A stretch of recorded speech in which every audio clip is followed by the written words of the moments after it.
All right. I'm going to call this meeting to order. It's 4:30. I'm going to call council to order. It's 4:32 p.m. And before we get started, I would like to acknowledge that I'm calling in to you all from the traditional and unceded territories of the Musqueam, Squamish, Tsleil-Waututh, Coquitlam, and Katzie nations. And unceded means that these lands that we are all, well, first of all, I'll start by saying these are the lands that we would typically be doing our work in if we were working in person, recognizing that we're not all on Burnaby Mountain at this time. It's important to recognize the lands that we're all individually located on right now. And I do also want to start off this meeting by acknowledging the heavy weekend and the heavy last couple of days that Indigenous communities have been facing in the face of the news that broke regarding the Kamloops residential school. Now, our hearts are very heavy in light of this news, and words can't express how devastating this is. And for most of us, it's beyond comprehension, the trauma and difficulty that this has surfaced for a lot of folks. And so it's important that we are all making sure that, you know, if you know Indigenous folks, to check in with them, check and make sure they're feeling supported. Jess has put resources in the chat if you need those and need to access those. But we really need to be centering these folks during this time. So at the start of our agenda today, we have our roll call of attendance. And I'm going to call on your position. And when I call on you, I'll just ask if you can share your name, your pronouns, and your access needs. When you share your name, I'll type this in the chat: name, pronouns, access needs.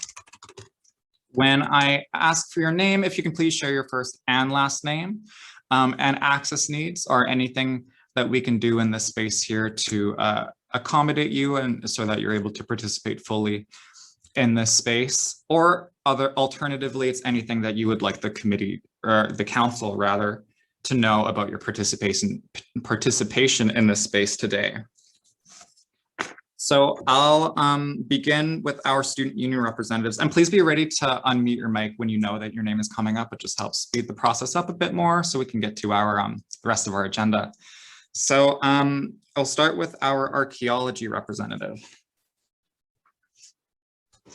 Hi guys, my name is Damon. My pronouns are he and him, and my accessibility needs are met. Thanks, Damon. Arts, Performance, and Cinema Studies. Bachelor of Environment.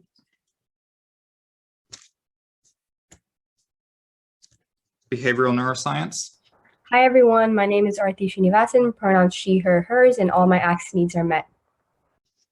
Biology. Hello everyone, my name is Nicholas Bonilla. My pronouns are he, him, his, and all my access needs have been met. BPK. Hello everyone, this is Kashish Mehta. My pronouns are she, her, hers. I will be keeping my camera on, and if I turn on my mic, you might hear some background noise, so thank you. Thank you. Business. No. Chemistry.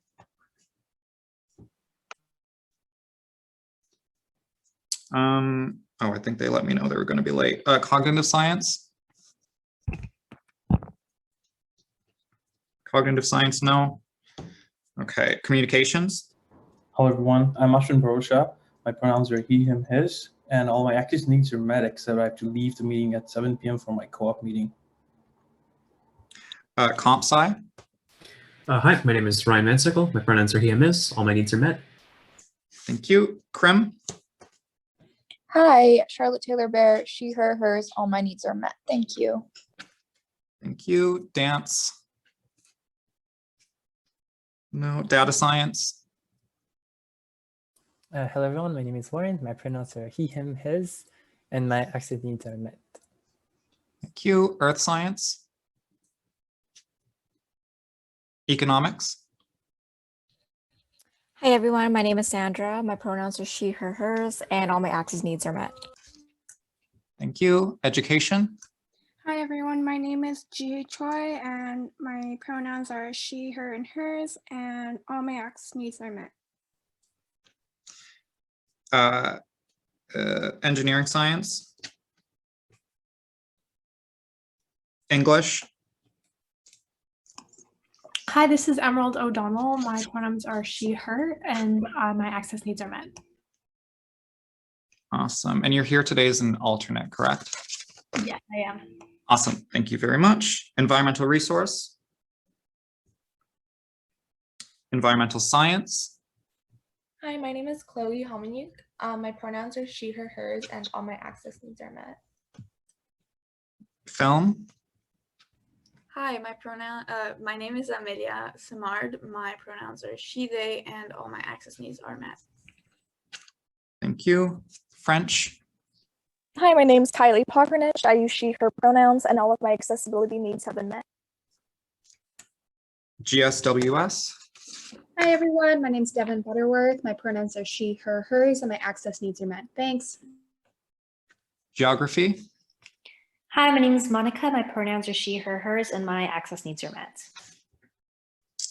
Gerontology. Global Asia Studies.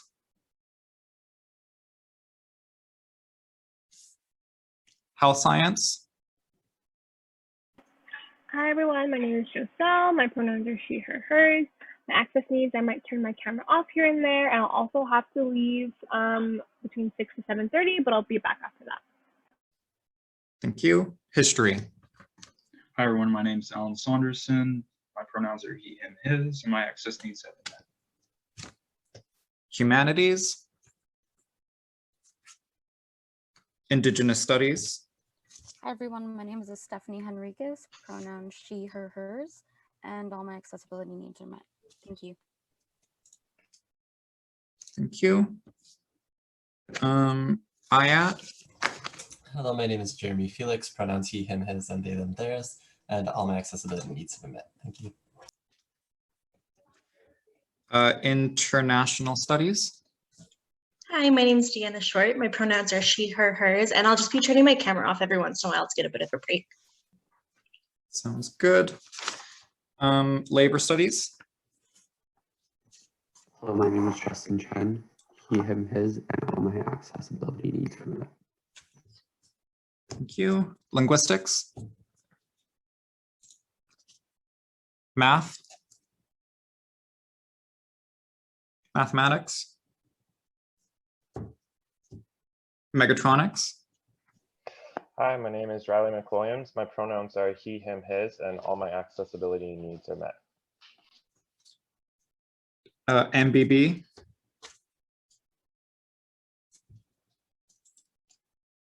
Music. Operations research. Hi, my name is Ash. Pronouns are he, him, his, and all my access needs have been met. Philosophy. Hi, my name is Tony Yu. He, him, his pronouns, and all my access needs are met. Physics. Hi, my name is Graham Rich. Pronouns he, him, his, and all my accessibility needs are met.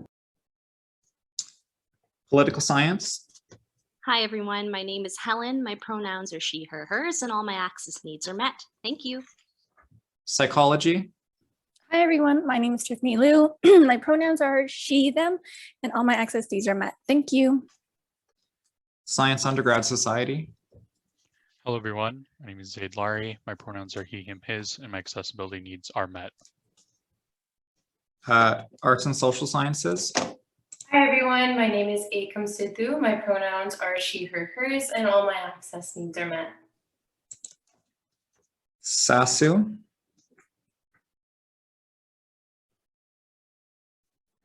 Sociology and Anthropology.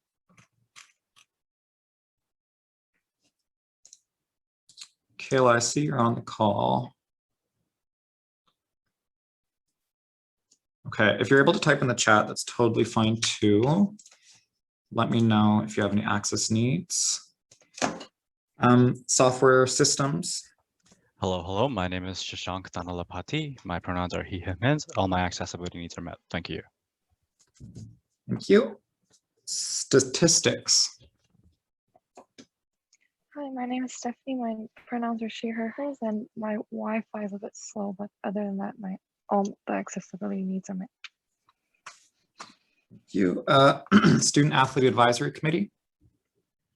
Hi, my name is Paul Ursu. My pronouns are he, him, and all my accessibility needs are met, except my internet connection is very unstable as well. Sounds good. Sustainable community development. Sustainable energy. Sustainable energy engineering. Oh, sorry, I see it in the chat. Thank you. For access needs, I'm still on my way back from home, so I can't talk right now. Aside from that, all my access needs are met. Thank you. Theater Student Union. Hi, my name is Samantha Walters. I use she and they pronouns, and all of my access needs are met. Thank you. Visual Arts. World Literature. Hello everyone, my name is Sara Arisilal, pronouns she, her, hers, and all my access needs are met. Thank you. Thank you. We'll move into constituency group representatives now, and we have Disability and Neurodiversity Alliance. I believe is anyone from DNA here? Okay. FNSA. Hi everyone, my name is Kiana. I just got elected into this position. All my access needs are met, but my Wi-Fi is unstable, so I'm going to try to keep my camera off to hopefully stay connected in the call. Thanks, my Kiana. pronouns are she, her. Thanks, Kiana. I've lost my list now. International Student Advocates. Hello, my name is Pisa Garcia. I'm pronouns she, her, hers, and all my access needs are met. Soka. Hi everyone, my name is Linda. My pronouns are she, her, hers, and all my access needs are met. Thank you. Women's Center. Hi, I'm Misha Manhas. My pronouns are she, her, hers, and all my access needs are met. Perfect. And now we'll move into, it looks like SAC is on here twice, so just note that. We'll move on to our executive committee. We'll start with the president, which is me. Hi, everyone. My name is Gabe Leosis. My pronouns are he, him, his. For access needs, my access needs are met. The only thing I would like to note is that I'm right beside a massive window and it's facing directly at the sun. And as you can see, it's starting to come in right into my eyes. So I might at some point start squinting at my computer screen because it's kind of hard to see that, or I might turn off my camera because it will look kind of weird because I might have to reposition a bit. So just so everyone knows, VP Internal and Organizational Development. Hi everyone, my name is Corbett. Pronouns are he, him, his. Access needs, I am using my home laptop and I don't have a webcam, so you're just going to hear my voice. That's about it. Thank you. Our VP Finance and Services is sending their regrets. VP University and Academic Affairs. Hey everyone, my name is Sabrina. My pronouns are she, they. For access needs, my internet is unstable as usual, and I'm experiencing a bit of brain fog today, so if I lose my train of thought, I'm sorry in advance. Thank you. Thanks, Serena. VP External and Community Affairs.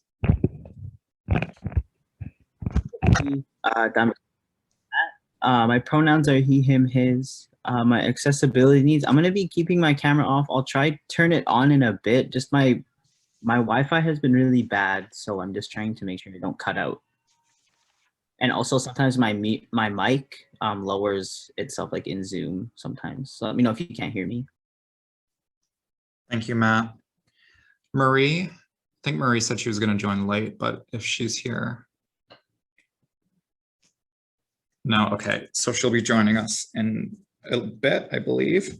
VP Events and Student Affairs. Hi, my name is Jess. My pronouns are she, her, hers, and all my access needs are met. Thank you. That's it for the executive committee. We'll move on to society staff now. Operations organizer. Hi, everyone. My name's Aisha. My pronouns are she, her, and hers, and my access needs are met. Thank you. Board organizer. Hi, everyone. This is Ella. My pronouns are she, her, hers, and my access needs are also met. Thanks, Ella. Administrative assistant. Hello, everyone. I'm Joseph, pronouns he, him, and all my access needs are met. Thank you. And are there any other society staff with us on the call? Julia? Doesn't look like it, but please let me know if I'm missing someone. Okay, cool. And it looks like we're done with the roll call of attendance. Thank you, everyone. We'll move on then to our consent agenda. So we're on 4.1, be it resolved to adopt the consent agenda by unanimous consent. Sorry, there goes the sun. Be it resolved to adopt the consent agenda by unanimous consent. Are there any objections to any of the motions listed in the consent agenda?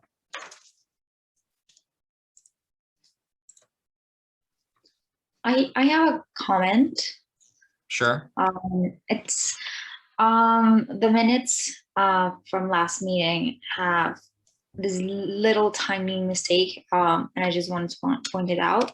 So instead of well, where it says I think it's item 7.4, where it says Black, Indigenous, and People of Color Community Exit Report 2021-2021. I think that's supposed to be 2020, 2021, and it's really small, but. Thank you for picking that up. We'll note that and make that change. Thank you, Sarah. Corbett. Yeah, I'd like to pull out the agenda because we have a few additions need to be made. Sure. So seeing as there's one objection to the item 4.1.1 adoption of the agenda, we will remove that from the consent agenda and vote on it as per normal in the regular portion of the agenda. Anything else at this time? All right. Seeing none, we'll consider the consent agenda carried as amended. And at this point, we'll move into the adoption of the agenda, which we just pulled out. So be it resolved to adopt the agenda as presented. Can I have a mover for the motion? I saw Corbett unmute, so I'm going to say Corbett moves. Is there a seconder? 2 seconds, Jeremy seconds. Okay, Corbett moves and Jeremy seconds. Thank you, everyone. Now is the time to put forward any amendments, or if you have any concerns with the agenda, please do so now. I know there were a couple.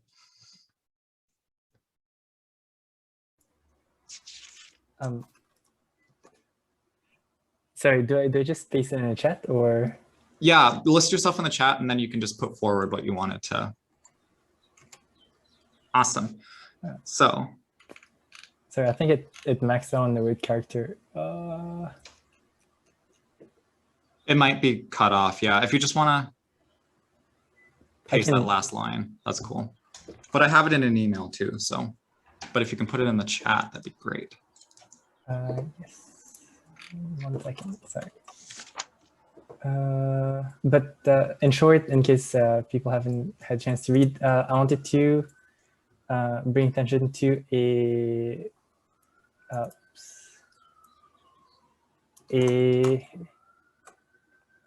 paste. There we go.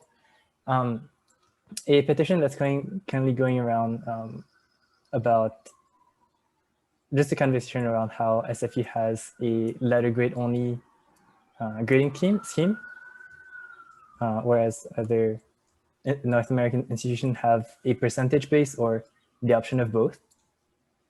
And, yeah, the motion is in the chat. Thanks so much, Warren. So we'll add that under new business. I guess that will now be 8.5. Corbett, you have the floor. Thank you. I'm submitting a motion called Equity and Sustainability Committee Appointments - Executive Officer. And I'll paste the motion into the chat. It's just primarily to fix an error that I had made from that was caught only just now. And the whereas clause explains what's happening. So we'll discuss it later when we get to it. Thanks, Corbett. So sorry, you're going to put that in the chat for me? Yes. Great. So we'll add that as 8.6. I'd like to put forward just an announcement titled leave of absence. Leave of absence for VP Finance and Services from June 1st to June 22nd. Sorry, 21st, June 1st to June 21st. Anything else at this time? Okay. Corbett, I see you're still unmuted. If you're able to mute yourself, please. Thank you. Okay, so I will move those 3 amendments that in a batch. So I will move all of those amendments. If somebody would like to second. Sarah seconds. Sarah seconds. Thank you. Any questions on the amendment at this time? The 3 things we just discussed? Okay. Anyway, we'll put that amendment to a vote. All those in favor seeking unanimous consent. And just remembering how we cast votes, if you would like to dissent or abstain, I'm going to assume that you're voting in favor, but if you would like to dissent or abstain, please use the Zoom raise hand feature, and I'll just ask you how you're voting if that is the case. Okay, that amendment is carried unanimously, seeing no objections. And we'll put the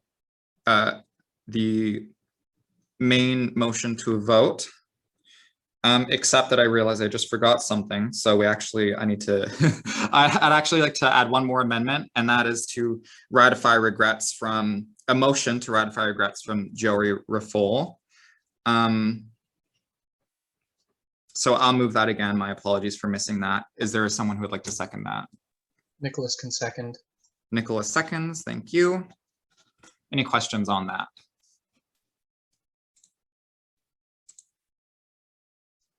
Okay, all those in favor of the amendment? Seeking unanimous consent?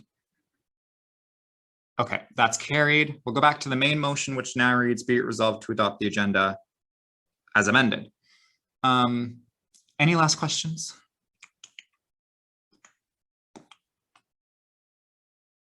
Okay, we'll put the main motion to a vote. Be it resolved to adopt the agenda as amended. All those in favor seeking unanimous consent. The motion is carried. One more motion before we get to the presentation. I'm sorry to our presenters for the delay. Be it resolved to ratify regrets from Joselle Raffol. Is there a mover? Sandra moves. Sandra moves. Is there a seconder? Jeremy seconds. Jeremy seconds. Okay, cool. Joselle let me know that I think they're here, but they have to leave at a certain point for a I forget actually what it was, but it's something that conflicts with council. Joey, I don't know if you want to speak on that briefly. Yeah, I'll just be leaving at 5:55 or around 6, and I'll come back at 7:30. Cool. Okay, any last questions? Okay, all those in favor seeking unanimous consent. Okay, that motion is carried. And we've gotten through our housekeeping items. And so we're now on to our presentation, which is 5.1 on our agenda, PCI Development, 3555 Hastings Street. And Zoe, I'll pass the floor up to you. Wonderful. Thanks, Gabe. Hi, everybody. It's lovely to be meeting you all and joining your meeting today. It's great to see such a healthy turnout to these meetings. So well done to all of you. So my name is Zoe Ball. I work with a company called Pottinger Bird Community Relations, and we're working with PCI and BHA on their new project on East Hastings Street at 3555 Hastings Street. And so today we're just here to provide a bit of an overview presentation with to you and hopefully hear your feedback on this secured market rental housing project in the community. So with me, I've got Connor and John from PCI. I can't see you on the screen, but if you could wave, that'd be great. As well as Duff from the architects team. So I think we're just going to take you through some presentation slides today. You know, we just mean this to be a pretty casual kind of discussion with all of you. So if you've got any questions, please let us know. If you've got any feedback, we would love to hear it. So we have some slides, and then we'll take you. We thought we could just do a bit of a Q&A if that works. Great. So I will pass it along to John from PCI, who can share a little bit about who they are as a company. Yep. Hey, everybody. So yeah, I'll just echo Zoe's comments. It's kind of great to be here. It's just over 5 years now that I've been out of school, so it's kind of fun to see everybody so involved. Yeah, I guess first off, PCI is a locally owned and operating real estate developer since 1982 in Vancouver. So we do a bunch of stuff, a lot of commercial, office, retail, which isn't really what we'll touch on today, but I've been with PCI since 2017, and I joined a year and a half after graduating from college, and was new to Vancouver as well. So the photo that Zoe has here is actually 388 Caslow, and I do believe we have a couple SFU students currently living in that building actually. So yeah, so that's one building you might notice on Caslow and Hastings, and then the other project we're going to touch on tonight is 3555 East Hastings, which is just west of just east of Boundary, and then two other rental buildings that you might see starting construction shortly are 3600 and 3680 East Hastings. And yeah, so these are four rental projects that we've got on East Hastings that are relatively close to SFU's campus, and I guess PCI's big kind of expertise is doing transit-oriented real estate development. So all of these projects would align with those interests. And I'll just kind of pass the mic over to Connor here, who joined us in the fall, and he'll touch briefly on a project in Surrey before we get Duff to present 3555. Yeah, hi everybody. Thanks, John. And just to echo what John said, I graduated here about a year ago from university, so it's refreshing to kind of be back in that environment. So it's good to see everyone so involved.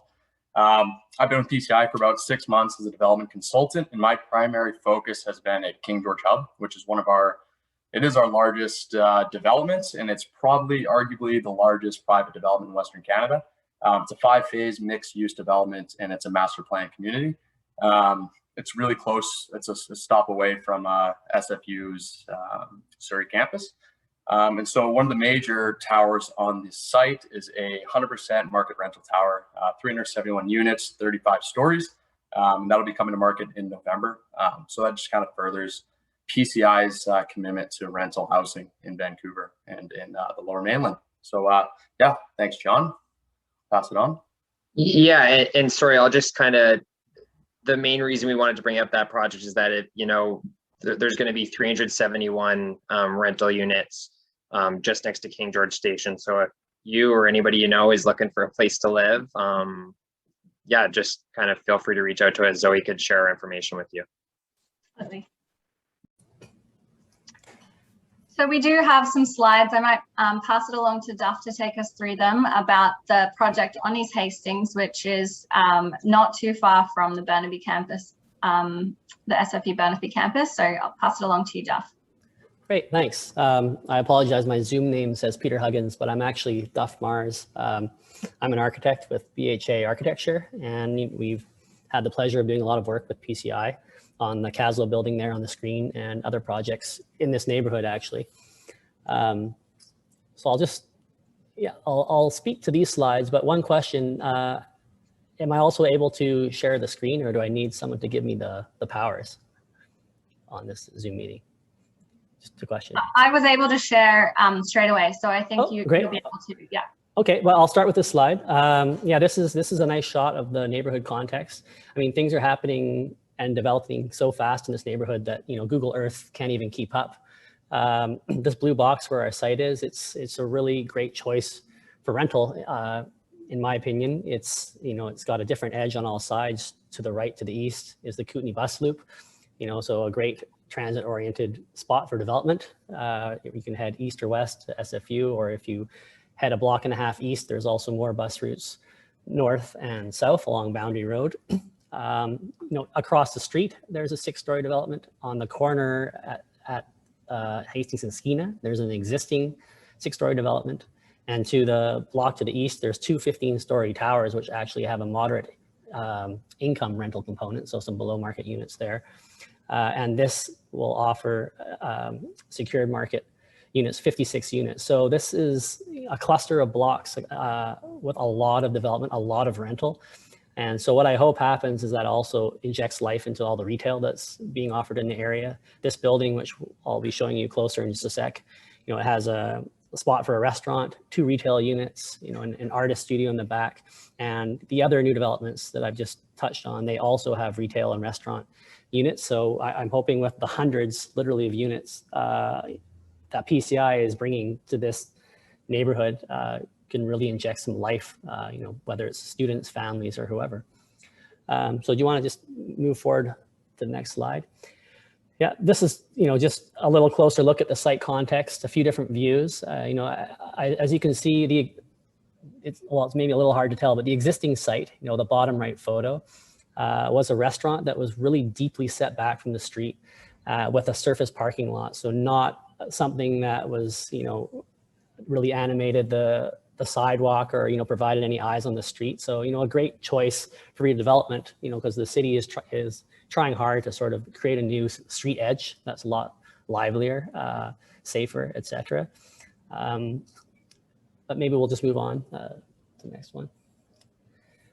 Yeah, I mean, this is the front elevation. I think what I'll do is I'll share my screen now and I'll tell the story in a way that goes through the floor plans, maybe from the ground up. And then I'll come back to some 3D images, which will leave you with an impression of the building here. So, okay, I trust everyone can see the screen here. So yeah, these are pages straight out of a rezoning application booklet that we actually gave to the city. So these are actual drawings that are being reviewed right now to receive planning feedback. This is, sorry, I'm just gonna scroll a bit further here. You know, being in the rezoning phase of a project, there's still a lot of room and milestones where we'll be collecting feedback both from planning and the community. So it's kind of an exciting time to present because although the form and massing is largely set, there's a lot of details and character that, you know, we can still add and change. So it's a nice time to collect feedback. But what you're looking at here on the screen, I'll just maybe zoom in a tad, is the ground floor plan.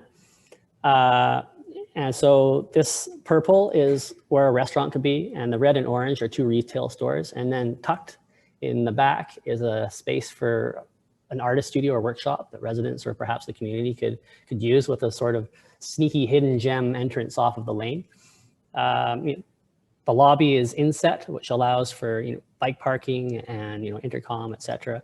And there's lots of loading and residential passenger stall at the back. So it's easy to move into the building with your U-Haul or for restaurants and retail to receive their goods.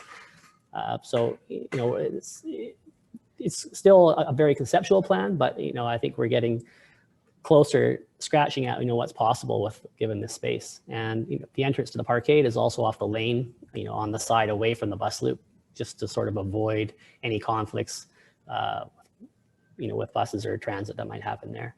I won't go into the parkade because there's not a lot to look at. It's kind of a concrete jungle, but I will say, you know, with today's bylaws, you know, the city focusing on being the greenest city, you know, there's a ton of bike parking that we've been able to provide. I think almost two lockers, secure lockers per unit on average. And being so close to modes of transit, we've been able to get a reduction in parking. So there's about 49 stalls, which just meets or slightly exceeds the bylaw requirement So, you know, that I think that's shows the city's emphasis on alternative modes of transportation away from cars, you know, or bikes. And that's also why additional density is granted to spots like this in C2 zones near transit, is because the city feels that they can go higher, like to 6 stories where traditionally they were before, just because of the access to transit and the less reliance on cars, etc. So I'm just going to scroll down here to, as you move above the ground, this is the level 2 plan. You know, I'm not going to zoom into the planning of the units, but just the overall impression, as you can see at level 2, the building steps back away from the lane to make room for a large green planting terrace, as well as some outdoor terrace space for both amenity and units. Keeping our building off of the lane, you know, helps provide privacy to the single family homes to the north. It also allows for outdoor space for the residents. And this planting is more than just a green buffer. We actually are planning a system underneath both the hardscape and the planting here called a permavoid, which is sort of like an open cell tanking system that holds water and provides passive irrigation to the planting. You know, it also prevents excessive stormwater runoff from our project. So we don't have to have such a huge tank underground for stormwater. It's part of our rainwater management plan. The shape of the building from level 2 to level 5 is relatively the same. Only at the roof does the building start to taper in. I think just as a general architectural comment, you know, buildings today with the green energy targets and, you know, needing to be very sustainable, the buildings, they step less than they do in the future. You know, keeping sort of a consistent and simple building form really helps meet energy targets. You know, the more steps back your building has with roof terraces, it becomes more and more difficult to meet some of those targets. So yeah, this is level 3, which becomes a typical floor plan. I'll just say there's, you know, PCI with their desired unit mix has a range of studios, 1 bedrooms, 2 bedrooms, 3 bedrooms. So it's really got everything, you know, for families or for individuals living on their own. You know, some of these 2-bedroom units, of course, could be, or 3 bedrooms could be 3 students all living together, you know, to share the cost of the unit. And, you know, there's a lot of different amenity and outdoor space too, which is great. Every unit has a balcony, typically at least 6 feet deep, which just allows you to have room for that table and chairs. You know, so it's more than just a place to stand. I'll keep scrolling along here. Like I said, level 4 and 5 are very similar, keeping that massing the same. And then level 6 is where the building steps back, both at the street and again at the lane, providing more terrace space. And what this does, and it's sort of something the city likes to see, is it reduces the perceived massing of the building. You know, although it's a 6-story building, but now it has a 5-story street wall, which actually lines up with a recent development 2 doors to the west, also has that same step.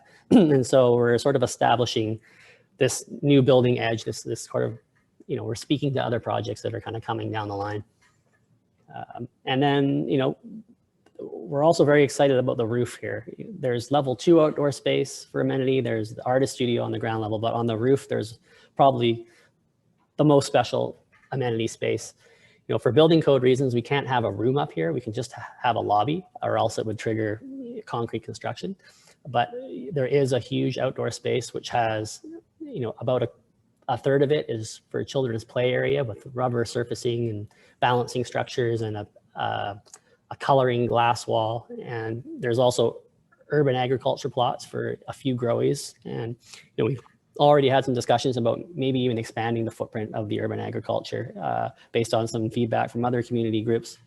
There's a barbecue and seating area up there. So we've really tried to program the rooftop for a variety of different uses for, you know, having a dinner on a sunny night, or bringing your kids out to play when you don't want to actually go down the block to find a park. And, you know, one thing I learned from working with PCI on the Caslo, a few blocks west, was the views from being up on level 7 in this neighborhood are incredible. Like, you can really see the entire city, the mountains. It's quite an amazing place to get up to. So that's a really quick walk through the floor plans. You know, apologies if I went super fast there. Of course, you can ask questions and I'll revisit any of those plans. But I'm just going to jump to the 3D now, so you can get a better feel for maybe the form and character of the building. You know, architects like to communicate in pictures, and I think they're the easiest to understand here. So This is a 3D view from the street level, looking slightly northeast. You know, you can see the Kootenay bus loop off to the right. And so, you know, just a couple brief comments.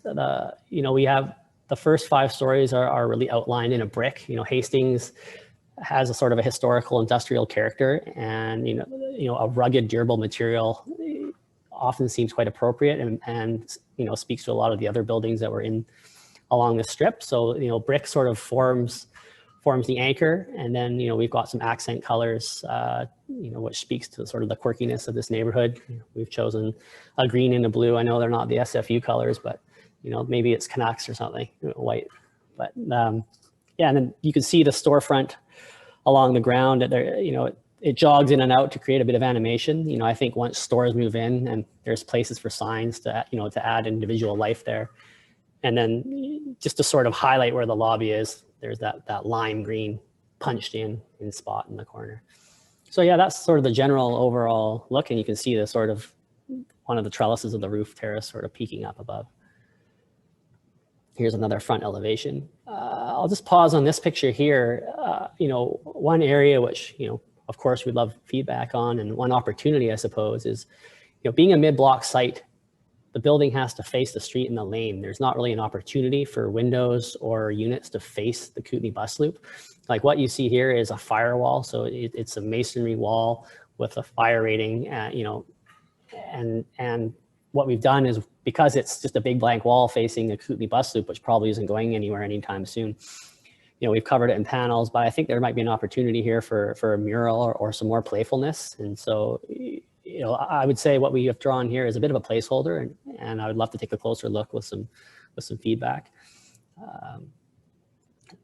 This 3D image here starts to spin around to the lane, where you can get a better look at that level 2 terrace with its landscape perimeter, some of the loading areas at grade, and then just get a feel for the building along the lane. I mean, even though it's the backside, we still try to give it the same quality and appearance as the street. You know, I mean, there are residential houses that, you know, will have sight lines to this building despite it being set back. So, you know, we want to treat both sides with a bit of equality. Yeah, there's just another shot over the, another reason that, sorry, I'll just touch on this, is that the building steps back at level 2 and again at level 6. Is we do very careful shadow analysis, and what we try to do is study the shadows at all times of the year, the solstices, etc., and winter, summer. And with the way the building is shaped now, the shadows don't extend past the garages and carports, even in their worst case scenarios. And so we've sort of been happy and able to achieve that respect to the neighbors, I suppose, you know, that their main yards and houses still have the same access to sunlight that they did originally. So that's another sort of piece of the puzzle when carving out the massing of a building like this, is, you know, how do you transition to your neighbors who are, you know, going to have some concern about what's built next to them. This is kind of an overall aerial. I think this shows a bit how the building speaks to this also quite new building on the corner.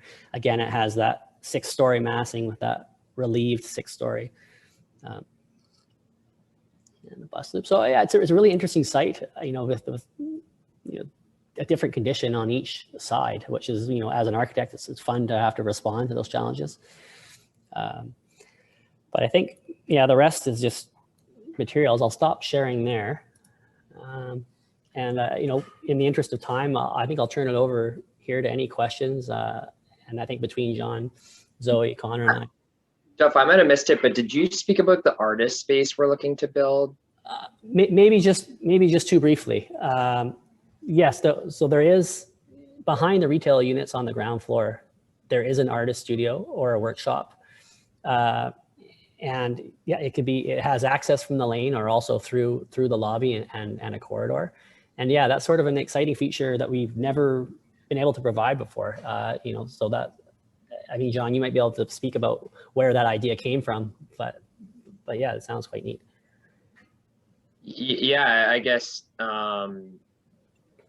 part of my job that I enjoy the most is actually doing some of the community work we get to do. So this idea stems back to an industrial land assembly we have in Port Moody, where while we're waiting for the permits to rezone the property, we actually converted the space into 16 affordable artist studios.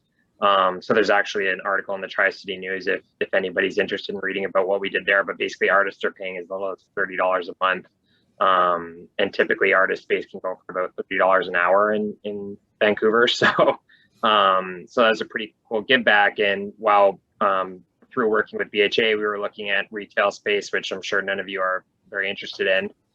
We figured that retail unit in particular on the east side of the site was quite awkward, and came directly from our president, Tim Grant. And he said, you know what, why don't we kind of give back to the community in this unique way? So Duff worked hard on the drawings, and we were able to kind of give back this community artist space, which hopefully some of you will be able to use at some point. Mm-hmm. We have some other questions here in the chat, which I know I'm conscious of your probably very large agenda. So I might roll through some of the questions in the chat, but then if anybody else has questions for us, feel free to shout out. And of course, you know, if we're not answering them today, then we can take questions after tonight as well. So we have a comment here more about the blank wall that faces the Kootenay Loop, saying that the mural idea, would love the mural idea, Linda has added. And then Paul has added, what about solar panels on that wall? Yeah, Duff, I'll hand that over to you. Like, I will say, like, PCI, generally speaking, we're kind of open to exploring every opportunity there is out there. So. Yeah, Duff, I don't know. No, I mean, I'll just say a really brief comment. I mean, I love the idea of solar panels, and you know, it's something we could maybe look at. I think if we were to put them, we would want to maybe integrate them on the roof. South is facing the street, so on the roof, tilted up in the south direction would probably be the most efficient for gathering the sunlight. But I mean, there is space there, and I mean, it's a good thought. Yeah. There's a couple of comments here as well about, you know, the general purpose of why we're here today. And it really is just to collect all of your feedback. We're in the pre-approval stage of this application process. And so today is just about consultation with a demographic that would very much likely want to live in a home in a project like this. And so that's why we're here, just to hear your feedback and your ideas. We have a question about other estimates for how much a single bedroom apartment might cost in this building once it is built. Yeah, Zoe, I think since it's a market rental building that's years away from being ready for tenants, it's really, really hard to know. So unfortunately, like I'm not gonna kind of throw out rents right now, because it really is whatever the market dictates. I will say, like, Caslow, our rental building there, like it just kind of goes to show you, like, that's a rental 100 project. So basically the rents were capped for the first tenants there, and I think our one bedrooms were from like $1,500 to $1,800. Mm-hmm. But then COVID happens, and while we're going through the rezoning process, everyone's saying, well, the rents are going to get jacked up like crazy when that first tenant moves out. I can tell you that didn't happen. In fact, a lot of our rents actually kind of stayed the same or decreased. So you kind of never know what's going to happen with a market rental building. What I will say, and this might be of interest to the students, is that the two towers located at 3600 and 3680 East Hastings, those are through the City of Vancouver's moderate income rental housing pilot program. So we actually will have studios starting as low as $950 there, I think. And students would certainly be eligible for that income range of $30,000 to $80,000 a year. So if any of you are interested in that, again, please feel free to reach out. Absolutely. Gabe, please tell me how much time we have. About 2 minutes. Okay, all right, thank you. Well, we do have one question here from Nicholas about noise transfer on the east side with the bus loop being right there. So Duff, if you wouldn't mind speaking to maybe that question. Yeah, a great question and a real concern. I mean, there will be noise from the east side, and there's also quite a bit of noise from Hastings Street as well. So I think both of those sides are sensitive to noise, and on projects like this, we actually do have an acoustic consultant, and they go to the site and they measure noise at key points at various times a day, and they collect all this data and they give us with a report. What that usually translates into in terms of, you know, architecture in action is upgrading walls and windows, you know, where that noise is an issue. So along the Hastings frontage, especially towards the east end where the buses are, you might see upgraded windows, you know, additional interlayers, etc. And even denser drywall, like mass helps resist noise. And so, you know, sometimes you have to make your walls heavier or thicker and your glazing as well in order to protect against that. So you're definitely onto something. It's something we're gonna have to study very closely as we get into the more detailed phases and address. I think the east wall itself, being that firewall, being masonry, it's gonna be an 8-inch approximately thick, you know, either concrete or concrete block wall. And on the inside of that, there'll be an airspace and then a stud wall with drywall. So there's gonna be a lot of layers on that east wall. So I actually think the biggest place where we're gonna have to protect from sound is actually that Hastings facade. So great question. Great. I know we're probably at time, but I have made a note of the questions and the comments in the chat, which we really do appreciate. And through Gabe, we will get back to you with some more answers so we don't jam up the rest of your agenda. Thank you. I will save the chat and send you directly some of the comments, because there are some really good points in here. I think there's some valid concerns around this contributing to gentrification, especially given that it is on the East Hastings. Around consultation with Indigenous communities at this time. I think there's a really valid concern around the affordability of this for many of the SFSS members. So I'll definitely send you all of this, and yeah, hopefully it's helpful for you folks. Yeah, we would love to continue the conversation with you, and we really do appreciate your time today. And we'll keep you up to date as the project moves forward as well. Perfect. Thank you. Thanks, everyone. Have a good night. Thanks, everybody. Thanks, everybody. Okay, everyone. Where are Sorry, we now? Giselle had listed themselves. Oh, apologies. I thought that was for a question. Did you have something else to say, Joselle? Yeah, I had a question for them, but they're not here anymore. So, unless someone else is here. No, I think they're all gone. I'm still around quickly. Do you want to? If you'd like to ask. Oh yeah, I was just curious, what informed like the process of like the draft for the building. I noticed like on your website, like in terms of like the Shape Your City, where folks can like submit questions, someone was asking about like a community vision that was only referred to like 2001 to 2002, and then the Hastings Sunrise Community Vision Plan from 2004, which is the most recent. So I'm just wondering, like, how do you folks come up with like the amenities that you propose, and like how many studio spaces versus how many family spaces? Like, how did that come about? Of course. And this is John Abraham's project, who spoke earlier. I assist him in it, but he was around before I was for the preliminary design and vision behind this development. But essentially, PCI as a whole, we understand that, and this is kind of going back to some of the gentrification questions here. We understand that development can be kind of a touchy subject as far as some communities that are maybe underdeveloped or lower income. But PCI as a business and as a company, as a developer, we really like to put an emphasis on amenities and giving back to community in any way we can. So for instance, cutting back on that commercial retail space that we had to offer an artist space or studio space, as well as a playground on the roof. And in other developments, we've gone ahead and done daycares and things of that nature. So there are some city bylaws and guidelines that we need to adhere by. I mean, obviously we need to have a certain rental or certain unit mix of 1 bedrooms, 2 bedrooms. We call that somewhat of a family mix. And PCI is very cognizant of that. We understand that we can't just turn out 1-bedroom units.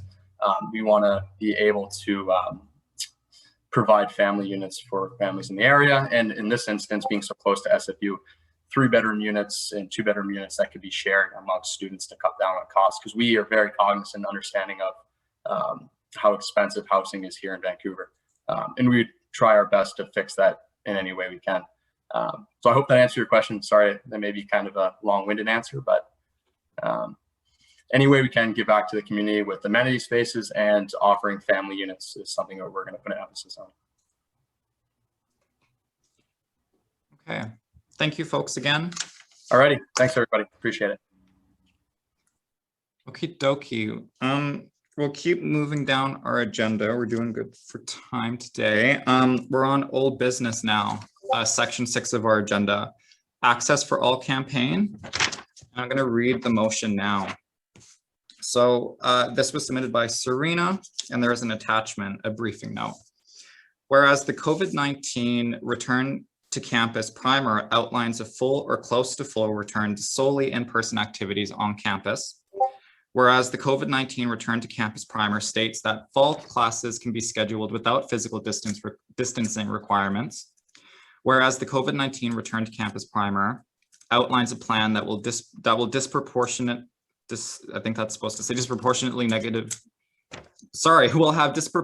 negative impacts on disabled, neurodivergent, international mature, and Black, Indigenous, and people of color, BIPOC students. Be it resolved that Council signs onto the Executive Committee statement on the Access for All campaign. Be it further resolved that the SFSS drafts letters to the provincial government and SFU advocating for the demands outlined in the Access for All briefing note. Be it further resolved that Council strikes a working group at minimum 4 councillors to draft the aforementioned letters. Be it further resolved that Council appoints X to the Access for All working group. Is there a mover for the motion? Simon, it's you. Sorry, who was? Cool. Communications moves. Is there a seconder? Serena seconds. I heard criminology first, so Charlotte. Seconds. I believe this was submitted by Serena. So Serena, if you would like to speak to the motion first. For sure. And I'm going to try to share my screen from my computer. Hopefully it works. Oh, that's the agenda for today. Hold on. Okay, so, okay, you can see my screen, cool. So basically the Access for All campaign was a campaign that came out of UVic, Society for Students with a Disability, regarding the fall return to campus, some concerns about the equitable access to education or improvements to equitable access to education that we've seen during the pandemic being taken away from students with the fall return to campus. The return to campus primer was released, and this outlined a lot of concerning things like there being no need to socially distance in lecture halls. Lecture halls of 150 people can be filled with 150 people. There was also no comments about BIPOC students, about disabled or neurodivergent students. And there was also very little mention of Indigenous students and how that would factor into their return to campus plans. So basically, if you haven't read the briefing note, I've tried to go through and consult with different groups and to include their impacts on how this would return to campus would affect them. It's still a work in progress, and if I haven't reached out to your student union constituency group or DSU specifically, please let me know. I tried to reach out to folks, but I'm sure my list wasn't fully comprehensive. But yeah, so I have disabled and neurodiverse, mature, BIPOC, impact on women, impact on people with health conditions that may not identify as disabled. Thank you to PSU for this one. That was a really good feedback from them.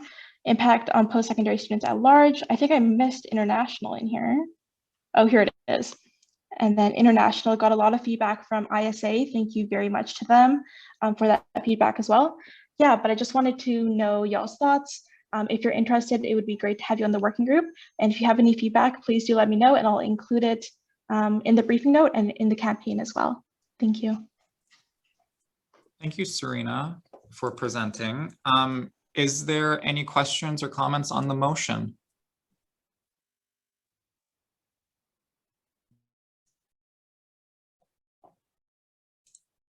Kashish?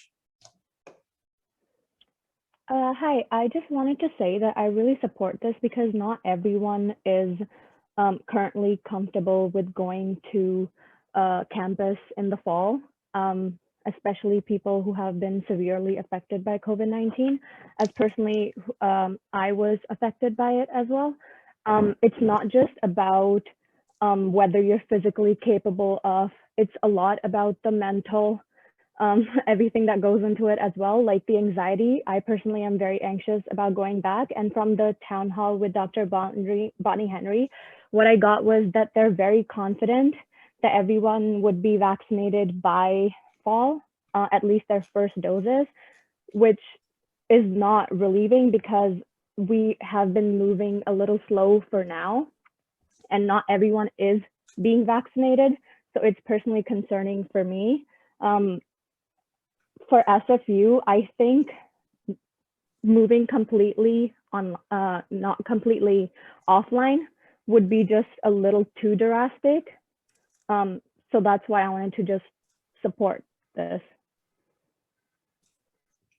Thank you very much. Mohammed, you have the floor for 2 minutes. Thank you, Gabe.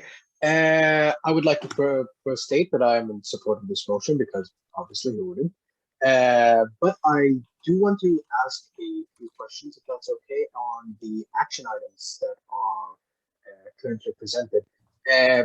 Based on what I've skimmed through very quickly right now, I feel like it doesn't give enough for what our students might need or potential assistances that we can give to them. For example, with the CSS, with this student union and my faculty, we discussed this scenario happening of everyone going back in person. We actually suggested that we have live lectures at the same time as the actual, like if you can either go to class or attend class online, you have that option presented to you during the first few semesters between COVID and going back to completely normal. And I was wondering if that's something the motion presenters are willing to look into, or something similar to that vein that could be implemented potentially and assisted by the SFSS and SFU. Serena, you have a direct response to that? Yeah, thank you for your recommendation. I have left the briefing note purposely a bit vague because I wanted it to be shaped by consultation. I also haven't met with the Faculty Association yet, which is coming up this week, my meeting with them, to get a more concrete understanding of what profs would be willing to do and what we can push them to do.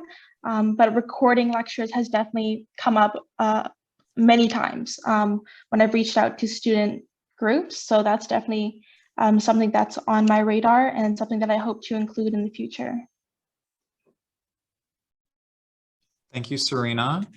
Ashron? Thank you, Gabe, for giving me this floor to speak. So I just want to go on first by saying that I'm in support of this motion. And yeah, like we're kind of excited and also worried about going back to campus, but we're definitely more concerned about going back to campus. Because as Kashish mentioned, that people could have a lot of like anxiety disorder, or they could be immunocompromised. For instance, they can have an autoimmune disease. Even with 2 doses of vaccine, they're not like prevented completely from the viruses, especially with new variants on the rise. It can be really hard to contain a virus like this. And we're always looking at the local perspective, but we have to take into account the international perspective as well. I'm an international student from Bangladesh, and we have members in countries like India, Bangladesh, and Brazil who are in a worse condition than Canada. So once we start letting in our members from these countries, it can be more harmful and it can be really hard to contain. From a recent case study in Australia, they actually defeated the virus for a long time, but then they opened the borders again and Melbourne's in a lockdown. So I'm just saying, like, we should not rush into things just immediately, and we should definitely have an option for a part remote and part in person so that no one is forced to go back to campus. Thank you. This is all I had to say. Thank you very much. Charlotte, you have the floor for 2 minutes next. Thanks, Gabe. I also just wanted to voice my support for this motion. Serena, thank you so much for putting in all the work that you did with this. I brought it to my DSU this week, and everyone that I spoke to in criminology is also in favor. I would also just like to point out that even though SFU did like sort of vaguely say in their email they're going to go back to in person, they actually haven't released which classes are going to be required to be back in person, which is really, really frustrating for a lot of students because you don't actually know if you have to be back in person still. Like your program could be entirely online. You could have set up everything to move home and or move back to BC, and then it's just, you know, so I think it's really unfair. It's really stressful. It's just not something that students really need to worry about and think about last minute. I mean, if you have to wait until the end of June to find out if you have to move back at the end of August, that's not enough time, especially as someone mentioned, for international students who have to you know, get together like a visa and all of these other things, right? Like I can't imagine how it would be not being an international student myself. But anyways, yes, criminology and myself, we are in favor of this motion. And again, thank you so much, Serena. I think it's really good that you put this together. Thank you very much. Sarah, you have the floor for 2 minutes. Yeah, thank you. I want to voice my support as well. Because I think at least hybrid courses should be available. They should be an option, and I don't even think it's that hard. I even had one prof had, okay, sorry. I'm really sorry.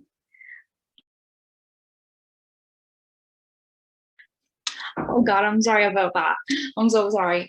I don't even know what I was saying. Okay, no, could someone go first and then I'll just recap. Sorry about that. You were talking about your prof, but. Sorry, I was muted. No worries, Sarah. We'll come back to you. No worries. Kirtana? Yeah, thank you, Gabe. I just want to start off by saying that I am in absolute support of this motion, and allow me to position you in the perspective of an international student, specifically myself. I'm from India, and my country is not only on the verge of their healthcare system crashing, the healthcare system has crashed, period. And the fact of the matter is, I cannot imagine the plight of students who are currently worrying about their parents dying, their grandparents dying, and then at the same time have to figure out a visa, figure out a study permit, figure out tickets to a country that is currently not even accepting flights from India, Pakistan, and Bangladesh. So please explain to me, how is that supposed to work out? I don't understand. Apart from this, we're also completely not taking into consideration the fact that a lot of students have been in this limbo of, oh, my country has like travel restrictions, now Canada has travel restrictions, now my country has travel restrictions again, now my transit country has travel restrictions, to the point that this summer was the first time they actually even got the chance to go home. So they're going home now for about 2 weeks, and then they're expected to come back again after having 1, 2, 3 years not having spent seeing their family. That's ridiculous. I think there was zero consideration of international students in this matter. I think there are far more important things going on in the world right now than having everyone jumble back into classes in this disorganized way. And I think we also need to take into account the social climate we're living in right now, where, like I said in the beginning of my point, healthcare systems are crashing, and it's so easy for any country to fall into this, spiral into this. So I think, yeah, that's really all I have to say. And I think we really need to have more consideration for marginalized groups in our university, especially because we are the ones who are paying the highest tuition. Thank you. Thank you, Kirtana. Aerti, you have the floor. Oh, I don't think I listed myself, Gabe. I think I was just in support. Oh, okay. Thank you. Yeah. No worries. Warren, go ahead. Oh, sorry. I'll pass. Yeah. Okay, pass. No worries. Abby. Hey, I think everyone's already said what needed to be said, but I will want to thank Serena Baines for leaving, I don't know how the right way the word is, but leaving things kind of open-ended so that it was left up to consultation. I think that's something that should be done more, allowing students to have an impact on what types of policies are enacted. So I applaud you for that. Thank you, Abby. Devin. Yeah, thank you to Serena and thank you to everyone's points that are being brought up. I think they're really important. I just wanted to propose perhaps some amendments we could make based on the discussion that's been happening to the motion. So I'm unsure of what people think of this, but I think it would be great if we, not only this working group can work to draft letters, but also provide find support for international students who do need to prepare things like visas if it comes down to that, and can provide information on what things they need to bring. Another thing would be providing counseling support for those getting the vaccine, especially marginalized groups that might have a adverse relationship with medicine, and encouraging those people to get the vaccines if they feel comfortable with the support of counseling. Also for those with needle phobias, counseling would also be great if we could do that for people who, international students who may be in Canada or in another country where they're experiencing major health crisis. So yeah, if anyone has any thoughts, I think those would be great adds to this. Thank you, Devin. Are you making an amendment to the motion at this time? Not at this moment. I'm interested for specifically Serena because she's done all this really hard work's opinion, as well as the opinion of international students would be great about what they need in support going into the fall.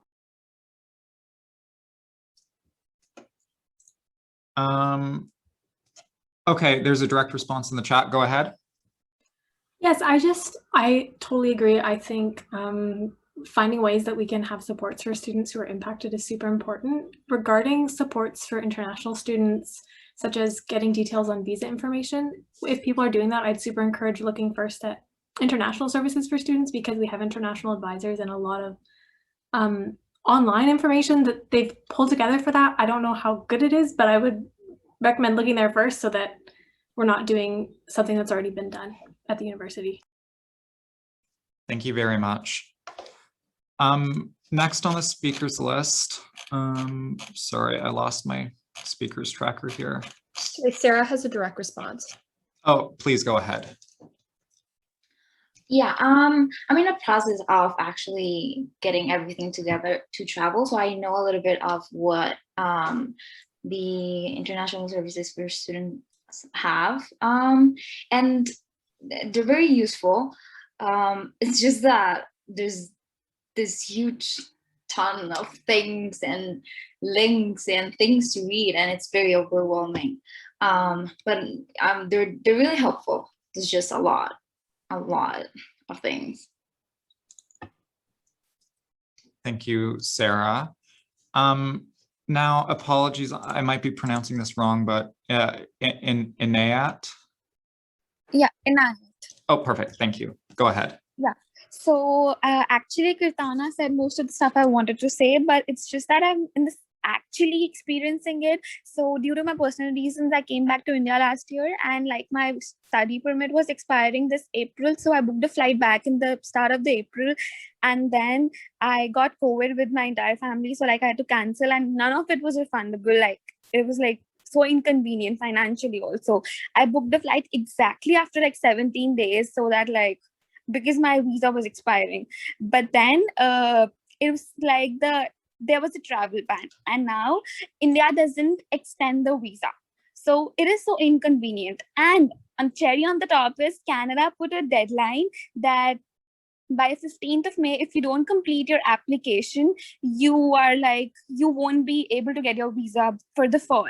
So now my issue is on the 1st of May, they are saying that get your application done, and the 1st of May, they're closing the biometrics. So I really don't understand how come that deadline can be fulfilled. So right now, I don't have a visa. Literally the second flight I booked was 3 or 4 times the price of the first one. I got no refunds, and I have no idea what will happen. And SFU is like, the email was so vague. Like I can't even decide by what time I'll get the visa. And obviously there are so many people in the same boat as me. So it's extremely frustrating. And the situation is so bad in India. Like every day I hear somebody around me is dying actually. So it's so stressful. I'm very sorry. That's all I wanted to say, yeah. thank you so much for sharing that in this space. I'm very sorry to hear that. It's heartbreaking, and it's an example of why the return plan is so crap. So yeah, I really applaud you for sharing that with us today. Thank you. Mohammed. Yes, apologies for asking two questions at the same setting, but I also wanted to double check after that. Like, I don't know who I'm specifically asking this to, but what kind of power do we have available to us? Like, what's the range of help that we can give to people, to international students and students in the BIPOC community, and any students that are majorly affected by the return to fall?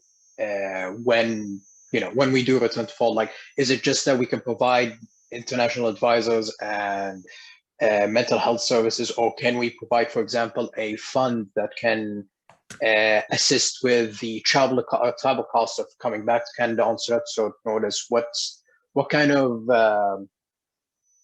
and like I said, like, what kind of range do we have in our power and in our capacity in order to assist? Thank you very much, Mohammed. Corbett, you have a direct response. Thank you for the questions, Mohammed. I can answer from a financial perspective.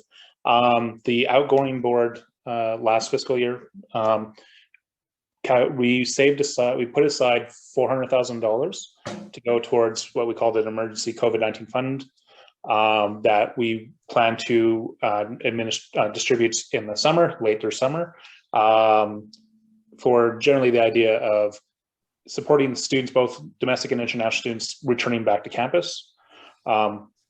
And so we got that money due to, we realized over the last year with the whole pandemic that we had a lot of underspending with our programming and services.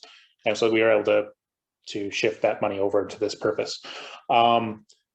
So we're just right now sorting out some of the tax implications, things like that. We have to do on an SFSS side because this is a new thing for us. We usually in the past would go through SFU, but their system, their bursary system, cuts out part-time students completely, and that has a pretty big impact on our, especially on domestic student population.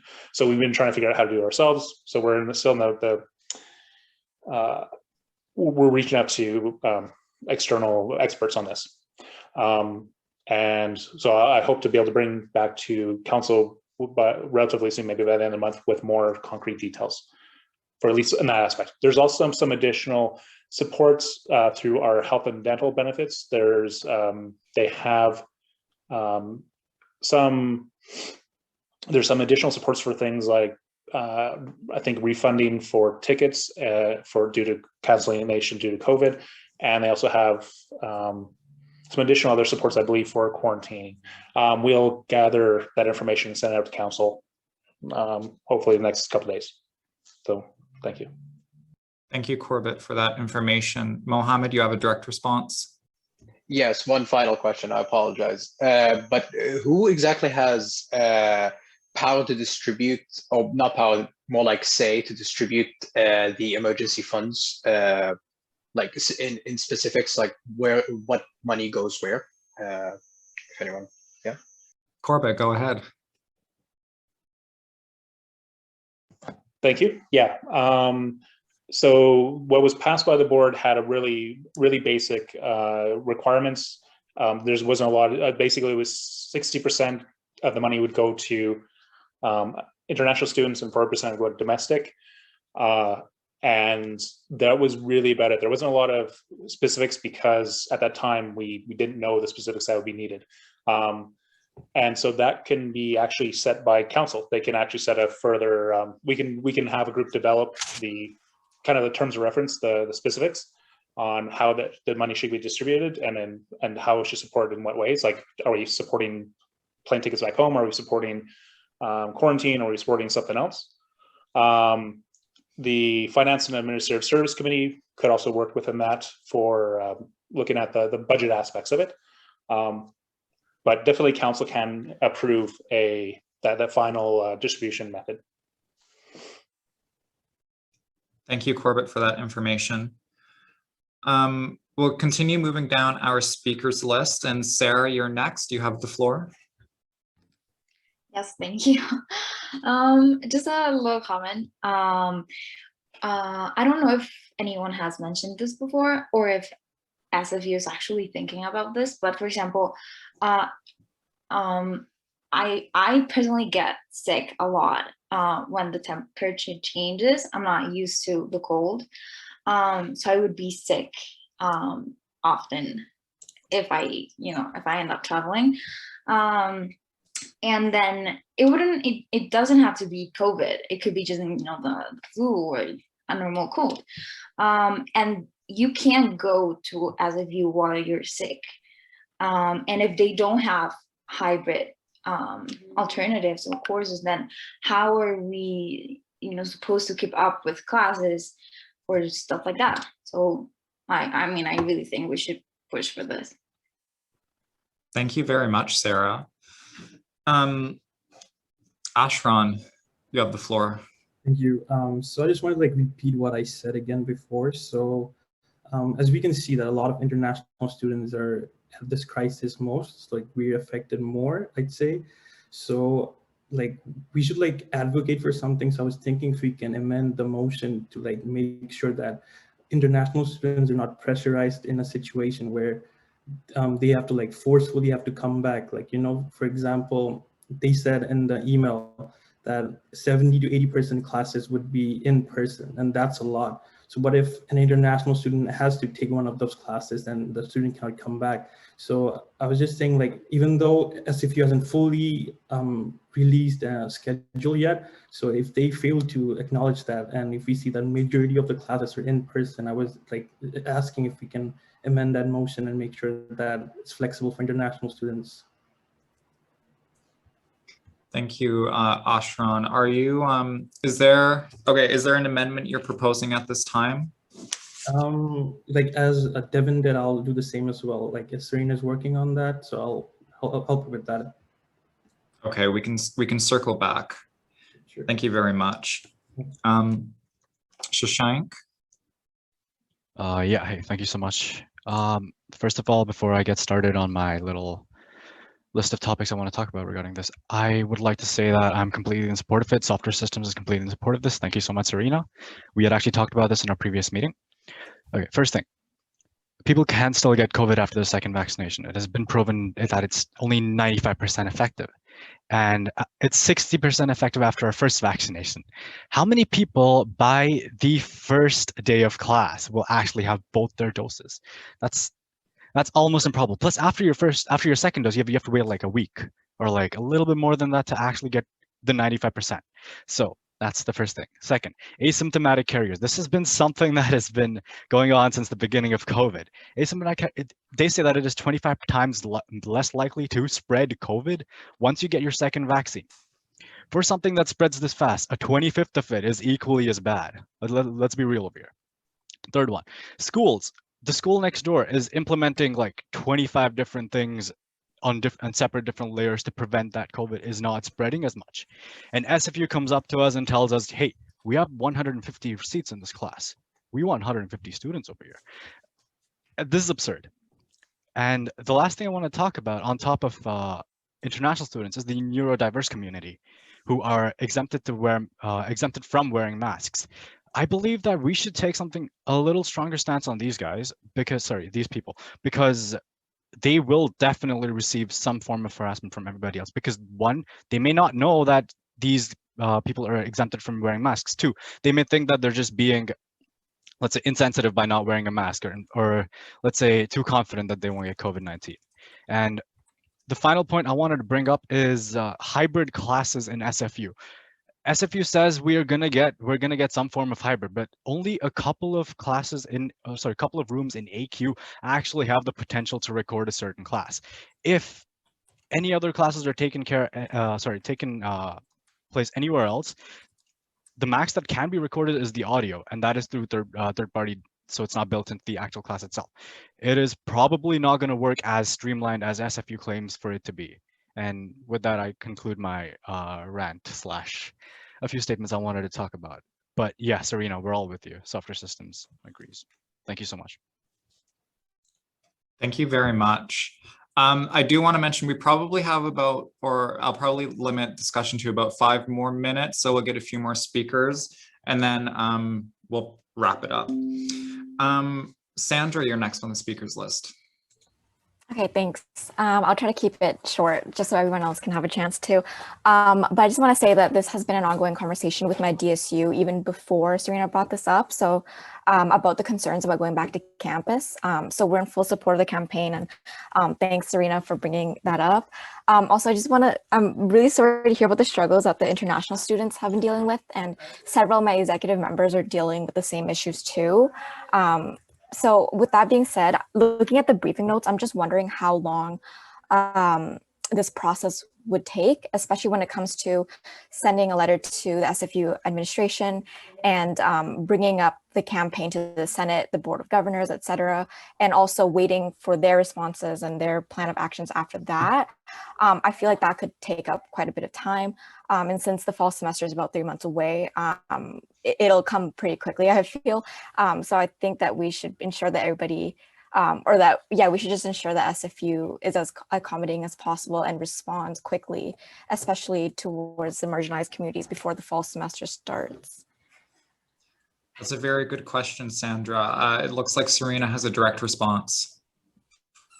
Yeah, thank you, Gabe. What I've heard is that SFU is planning to release their Go Forward guidelines towards the end of June. So we would have to move pretty quickly to put out a letter, pressure SFU at least through the letter. And then I've also put forward a couple of questions to Senate that will hopefully be answered on Monday.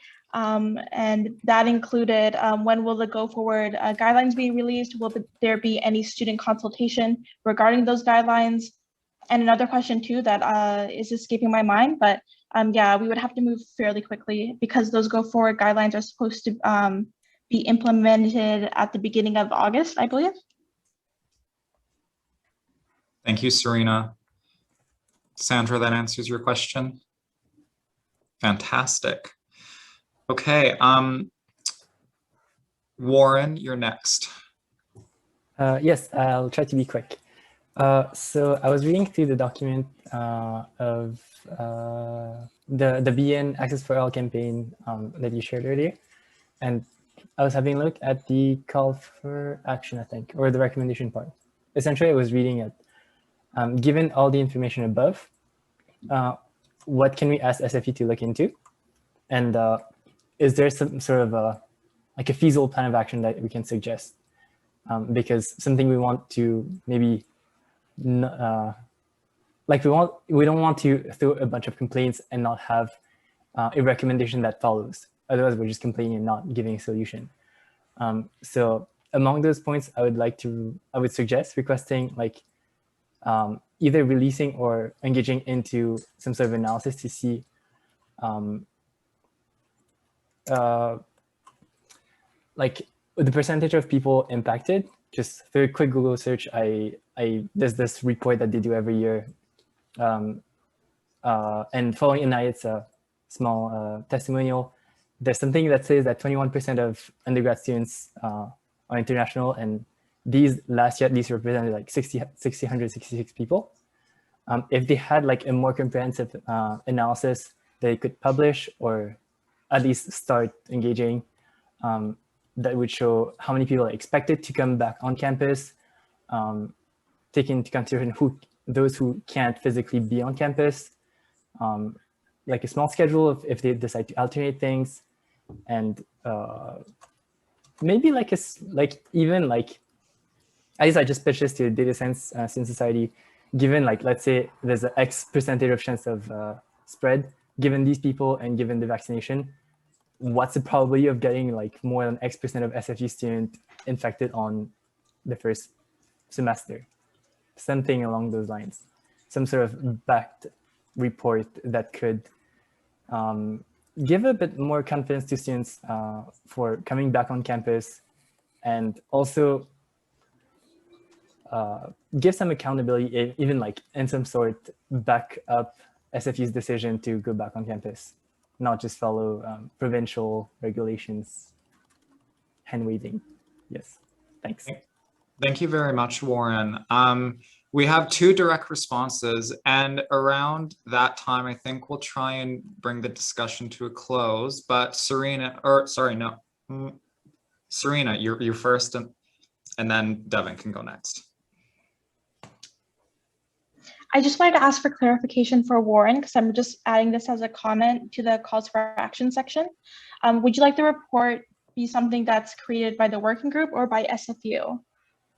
By SFU, because I don't think we have access.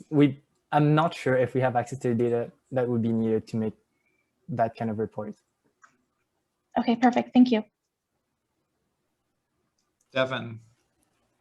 Yeah, I just wanted to, I know Serena was working on them, but come up with some be it resolved clauses to add from this discussion, just so all this discussion can actually be implemented. So I'm just pulling up the other one. I don't know if we want to add a amendment that says that be it resolved that the elected working group supports international students through transitions with campus. I don't know if Serena, maybe I'll just pass it on to you. I don't know if you've written anything.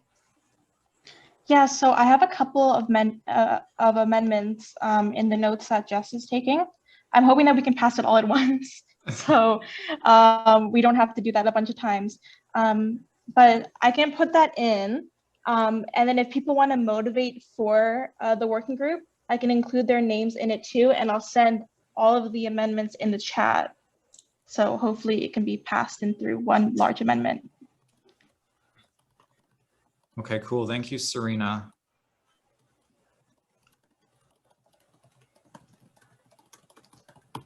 So I'll just wait for you to put that in the chat. Well, in the meantime, while you're putting that in the chat, I will ask at this time who wants to be a member of the working group. And I think it might be easier if you use the Zoom raise hand feature and I'll write your name down just so I can see it easier. The chat is a bit chaotic at times.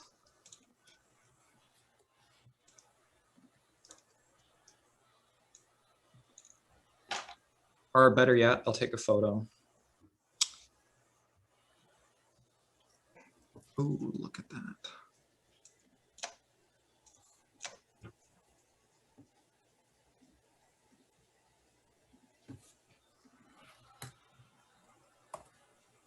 Okay, thank you, everyone. You can lower your hands. I'll read all of these out loud as we endeavor to amend the motion.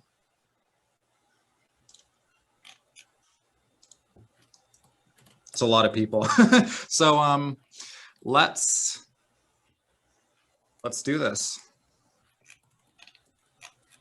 Actually, wait, I don't have the other amendments yet.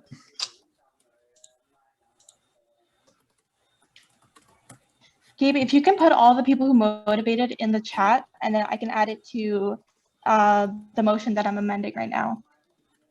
Sounds great. Serena, it's all on the bottom of the, not on the bottom, it's under the amendment. Okay, perfect. And Councillor Devin, if you're able to type in your amendment, and then I can put it in there as well. I think Serena and I had the same idea, so I think Serena's will just be okay. Thanks. Thank you.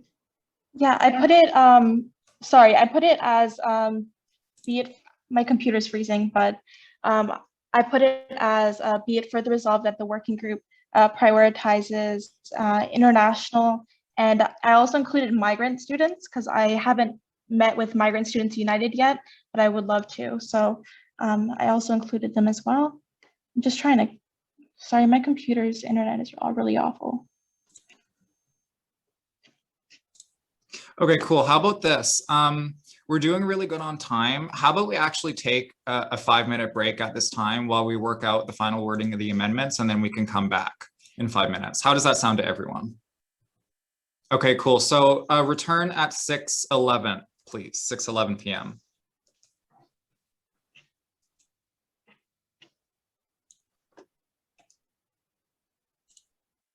Oh, I'm gonna put my name in there too. I didn't motivate, but I'll add it in. Sure, not a problem.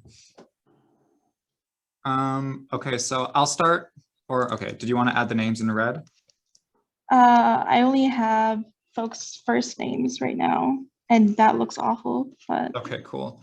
Well, even if we just write the first names, or pardon me, get the first names into the motion, when we circle back to the minutes, we can make sure the last names are included. Okay.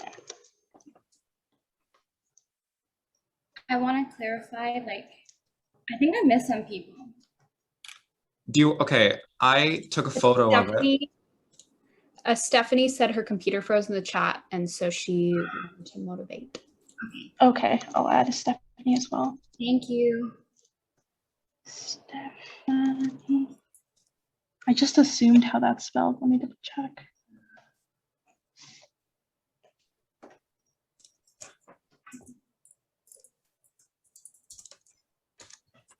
Okay, Linda, I got you.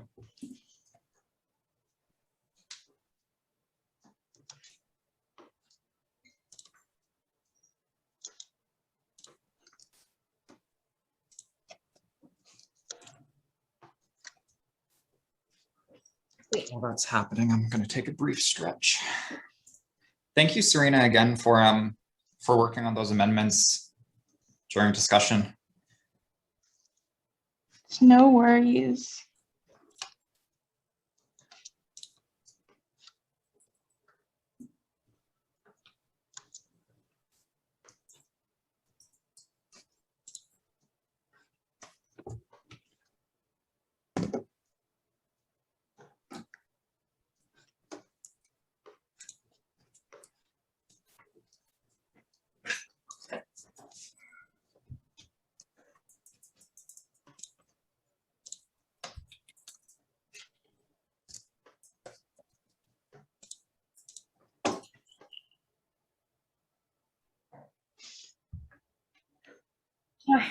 Do you want their last names on here?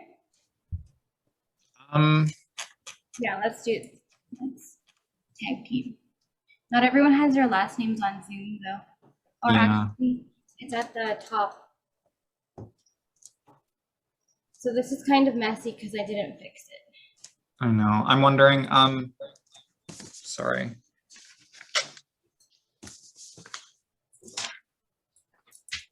Sorry, I just wanted to ask whether you misspelled my name in the Google Doc. Sorry, where is it?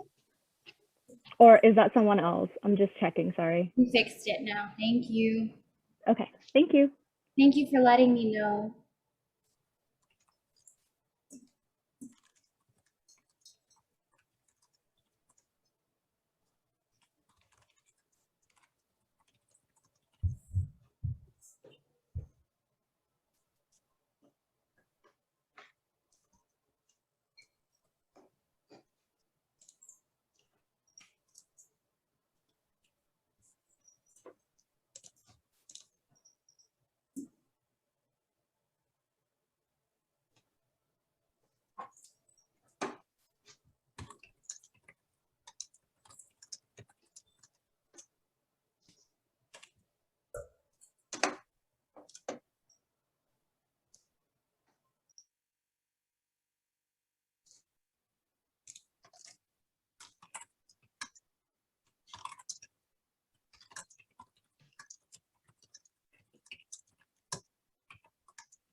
So everything in red is the amendments?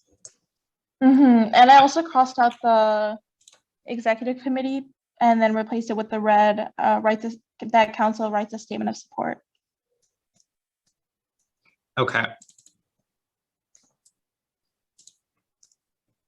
I think I have the wording under amendments, but I'm not too sure if that's right.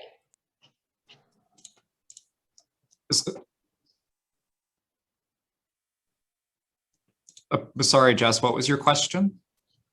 I have the wording under amendments. So if you scroll down under the discussion header, do you see me highlighting it? Okay, cool. Here it is. I'm not too sure if that's right, but.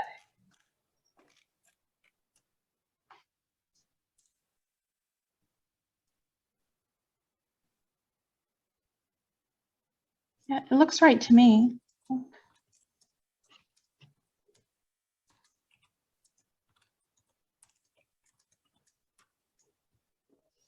think we actually need to put the full motion on here then, instead of the only changes.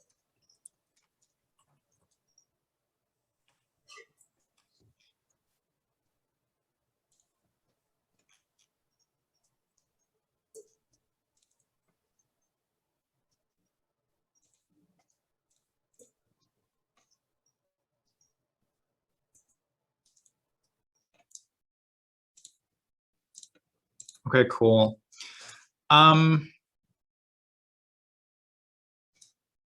Cool. Did did Serena, did you want to move to make those amendments then at this time? Just be very clear about the wording of the amendments you're making. So I move to replace X with this, or I move to add these lines after this, or whatever.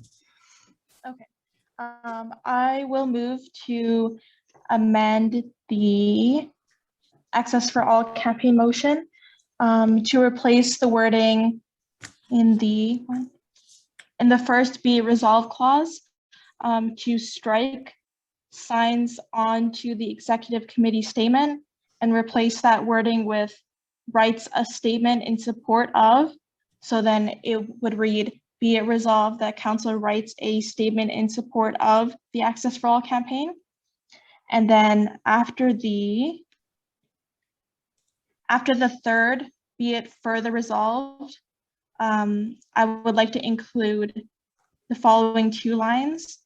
Be it further resolved that the working group compile resources for international students, BIPOC students, and students who have anxiety around the pandemic, which is followed by another line that I'm adding, which reads, be it further resolved that the working group prioritizes international students and migrant students. And then the last line, we are striking X to replace it with everyone who listed in the chat who was interested in joining the working group. And I don't know if it's already been put in the chat. Oh, yes, it has. Thank you so much, Jess.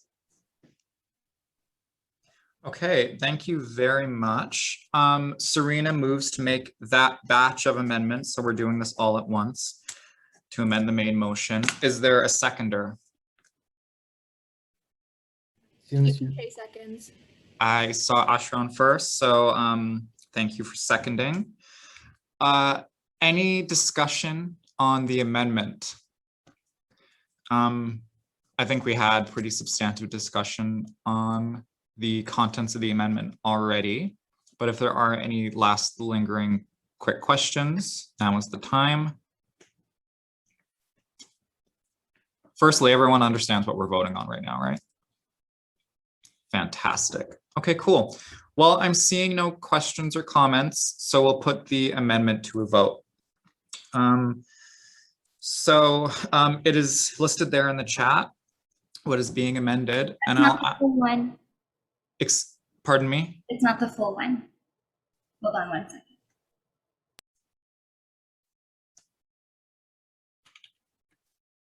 Now I'm going to put the new one. Sorry, Gabe.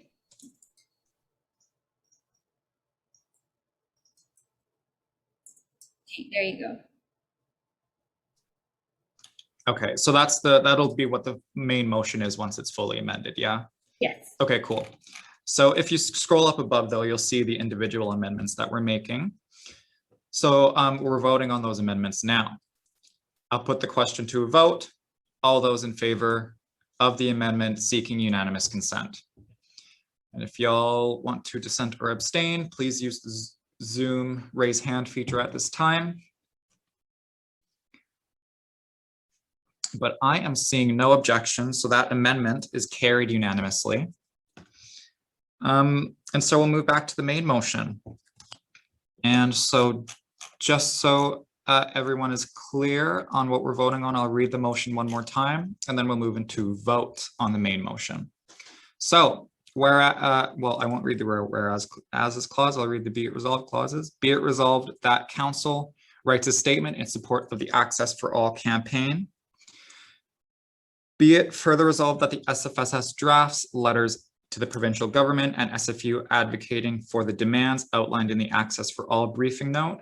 Be it further resolved that council strikes a working group of at minimum 4 counselors to draft the aforementioned letters. I think we have more than 4 counselors, so we're good. Be it further resolved that the working group compile resources for international students, BIPOC students, and students who have anxiety around the pandemic. Be it further resolved that the working group prioritizes international students and migrant students. Be it further resolved that council appoints Shashank, Warren, Akam, Ashran, Amelia, Mohammed, Stephanie, Ash, Kirtana, Alan, Kayla, Matt, Gwen, Linda, Serena, Kashish to the Access for All working group. This is the motion we're voting on now. I'm going to put it to a vote. All those in favor of the main motion seeking unanimous consent.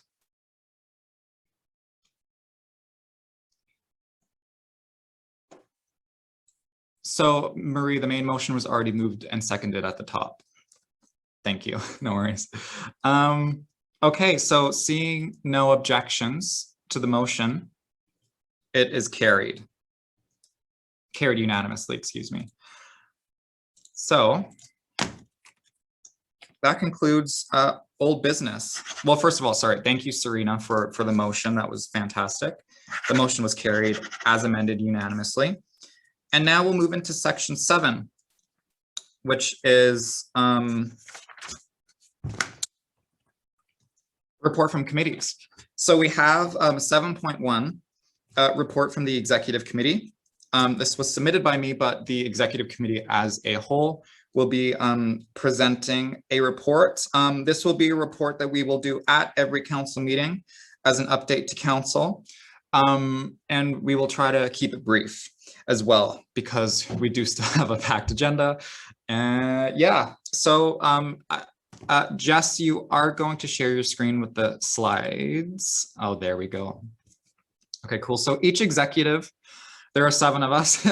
We each have 3 minutes to give a brief update on what we've been working on. Typically, it would be within the last 2 weeks, but we did not get to the report from committees at the last meeting. So this is a full month of reports, and to keep it under 3 minutes is going to be a challenge, but challenge accepted.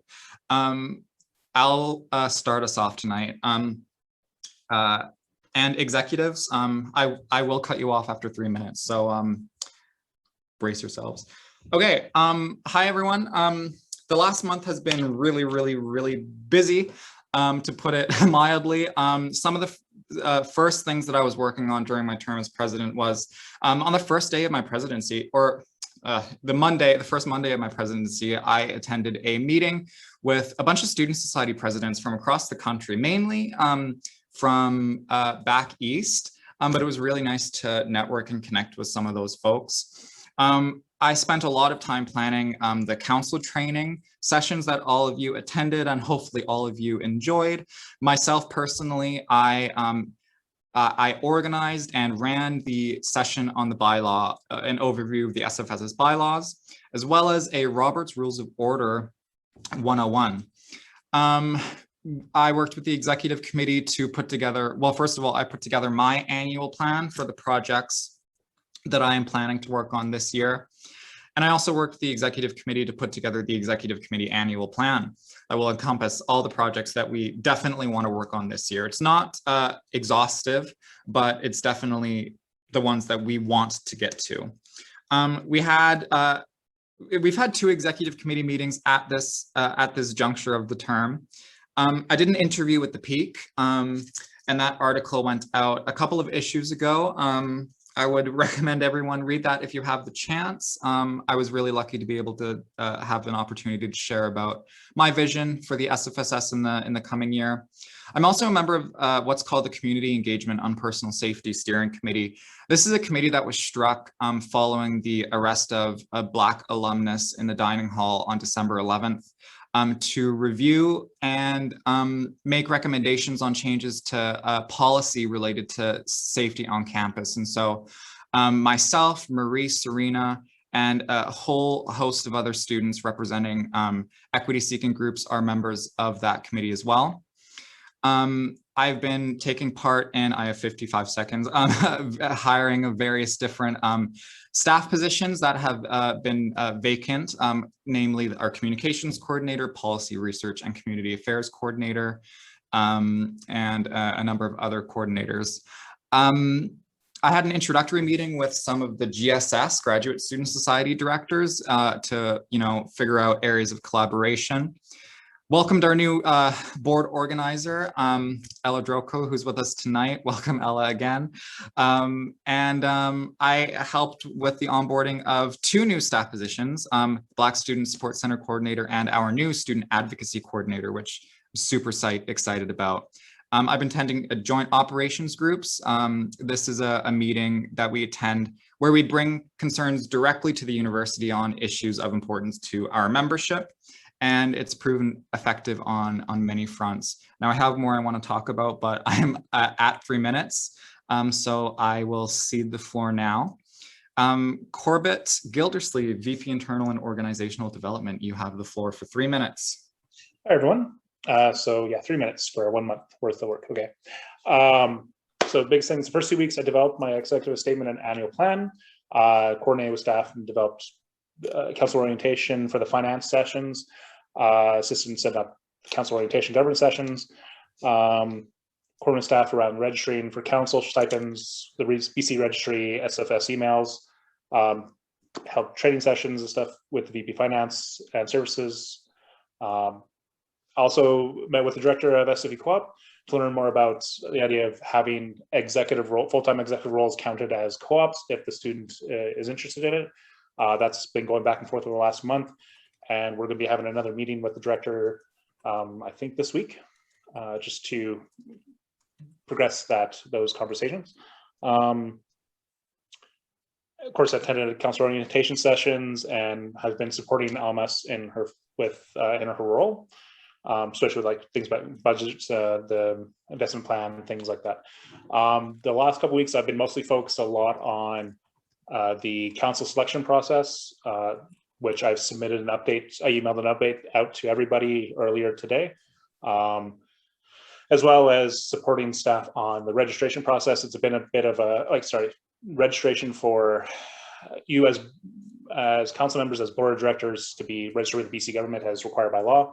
It's been a frustrating process for a number of reasons, and I'll eventually we'll have a report out as to why it's taken as long as it has. Additionally, mostly just been also helping out and attending. I attended about almost 6-hour-long student care, kind of like a longer information session. There was multiple workshops. I submitted some rough notes, and I will be creating the reports for council to give you more information, because there was some interesting services pitched at this annual stakeholder gathering, is what they call it. Also served in club days for 3 hours in the executive committee booth to answer questions from students about the SFS. And a number of other small little things, as you can read in my work reports that will be up soon. Yeah, that's about it. Thank you, Corbett. VP University and Academic Affairs, Serena Baines. Hey everyone. So for my first month, I've been working on the executive statement. Wow, I really did write this a while ago. But yeah, we worked on the executive statements, individual and collective, did a lot of annual planning and strategic planning. Something that I've been thinking about actually is if y'all have any ideas about initiatives that you'd like to see out of the University and Academic Affairs Committee or the Accessibility Committee, or any committee really, you can always let me know, send me a message. It would be great to hear y'all's thoughts. Reach out to different community members and equity seeking groups on campus. Worked on the Access for All campaign, like y'all know, attending meetings with UVic, which is this the Society for Students with a Disability, which I mentioned, that initially started the campaign. Introductory meetings with folks, appointing Priyanka to the AVP UAA position. I'm very excited about that. Going to some community vibrancy meetings, which kind of touches on how to make in-person in the fall something that's, I guess, tries to return to the amount of energy that was on campus before, but also doing it safely. Community Safety Steering Committee, which is something that Gabe already touched on, and research on the protests in Colombia, which is also a discussion item that we have that we'll be working on as well.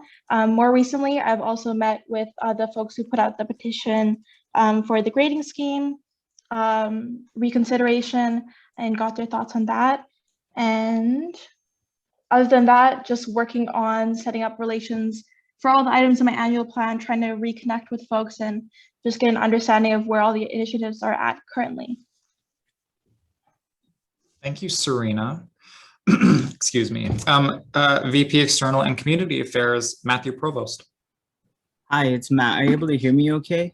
Yep. All right, perfect. So pretty much the first week, I just sent my introductory emails to host nations and relevant community members, and that is still ongoing. To kind of add on to that, I heard back from Alma Mater Society at UBC, and we had an introductory meeting yesterday to see if there is a collaboration. This morning, I met with the Mayor of the City of Burnaby, Mike Hurley, and then continuing on, I've still been working with Marie on the Campaigns and Mobilization Coordinator Hiring Committee. So from there, we're receiving applications at this point. I'm sitting on 2 other selection committees, one for the Surrey Director, and also for the Indigenous Vice Provost, Indigenous Affairs. And then so prior to this, also a bunch of the execs, mainly Marie, handled the statement for the Missing and Murdered Indigenous Women and Girls Solidarity Statement. And to update on that, we were able to put up a vigil on Monday, which was, yeah. And then so we were able to do that. Sorry, it's been a long couple days, so losing track of that. But we were able to do that this weekend and organize our statement last Friday, took proactive measures on that. And then so from here, kind of to update on, I met with a bunch of other student societies to kind of talk about like the UPass situation. So next steps for that, there's a UPass advisory council from different student societies, and I want to run for the student rep from SFSS since we have a large membership for a seat on this committee to represent our specific membership and try to have a voice in terms of like what will be happening with exemptions and UPass. So when more meetings like that happen, I can come back with updates with that as well. I submitted an application for Digital Lobby Days, which will be ongoing, I believe, next week. So this one is for Climate Action Network, and this will be regarding the tank farm on Burnaby Mountain, and then also amplifying students against TMX.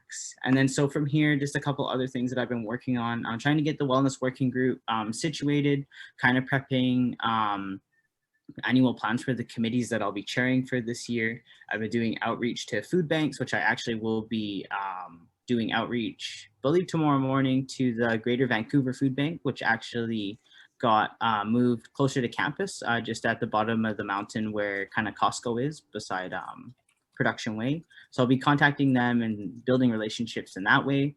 And then so housekeeping and wrap up from last term, finalize a BIPOC committee exit report that me and Belkis presented on at our first meeting, and then going through exit reports and relevant documents that were from my portfolio from the outgoing VP External Samad Raza. So that's kind of what I've been up to. Thank you, Matt. With 10 seconds to spare. VP Equity and Sustainability, Marie Haddad. Yeah, I have 2 slides, so bear with me everyone, but this is for like the first one. So really just like the same as everyone, doing those reach outs and those introductory relationship building introduction and emails and visits to kind of groups and kind of what they're getting up to online. And let's see. Yeah, so we released a couple of statements as well regarding the missing and murdered Indigenous women, girls, and Two-Spirit transgender folks. And Jess and Matt were a huge help on that one.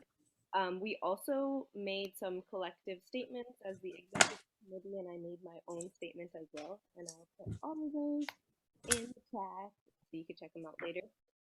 So I've been also working on bringing more anti-oppression and equity-based workshops for council training and dev sessions, and you've already been part of one, the SFPIRG anti-oppression one with Calamity, which was so awesome. But yeah, from there, I've also been working with SFPIRG on the Transformative Justice event that's coming up in July, where I will be discussing the issues policies related to policing and militarization in order to let students kind of know like what we stand for and what we can support in relation to initiatives and campaigns. From there, I worked on my annual plan as well. I believe that was also sent out by email. Let's see. Yeah, and another thing is working a lot on advocacy for consultations with Black and Indigenous student groups regarding the new SFU team name selections.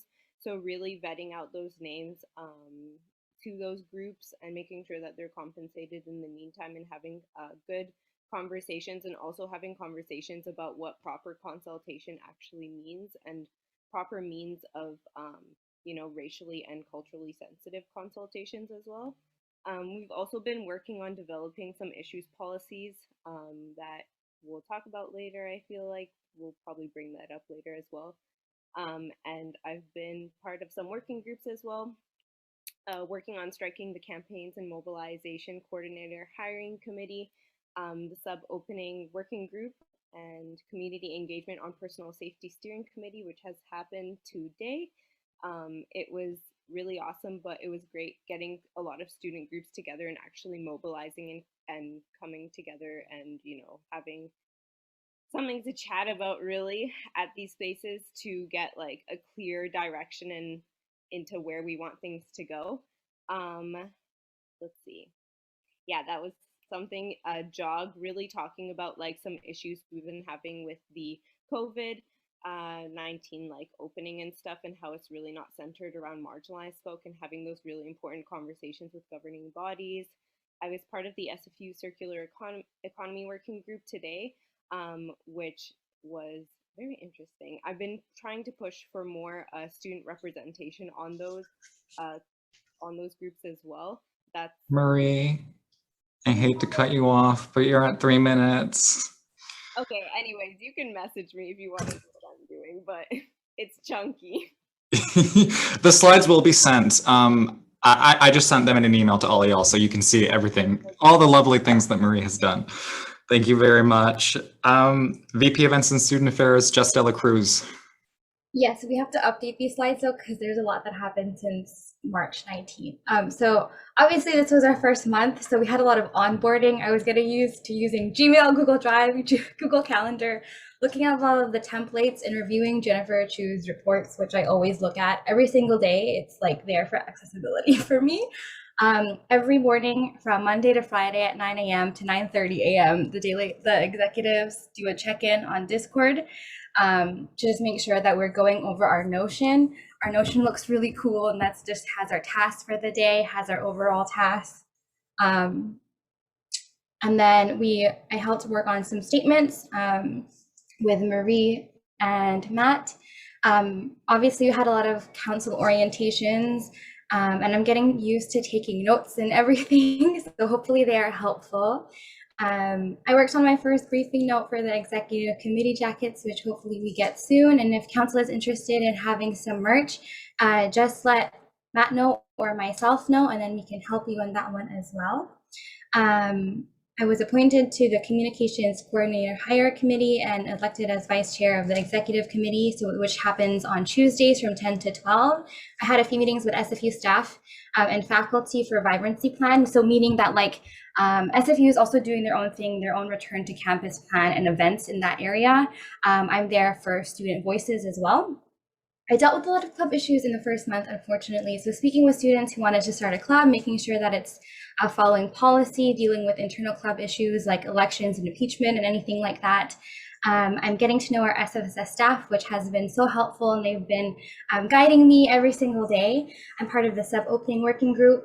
I'm also in the hiring committee for the Women's Center assistant. And then over the weekend, I helped Matt with the Teclemplups to Secwepemc Memorial, which is at the sub building.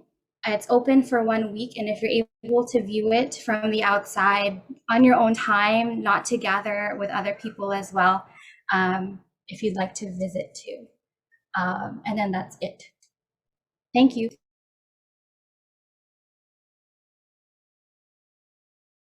I was talking and I was muted. Thank you, Jess, and thank you, execs, for the reports.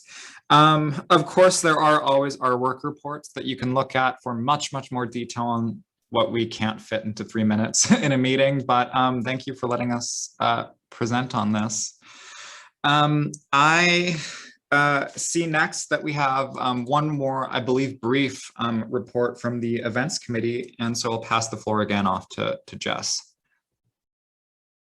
I just wanted to update that there was a resignation of a counselor from the events committee. And as per the council policies, I'm required to report this vacancy to council.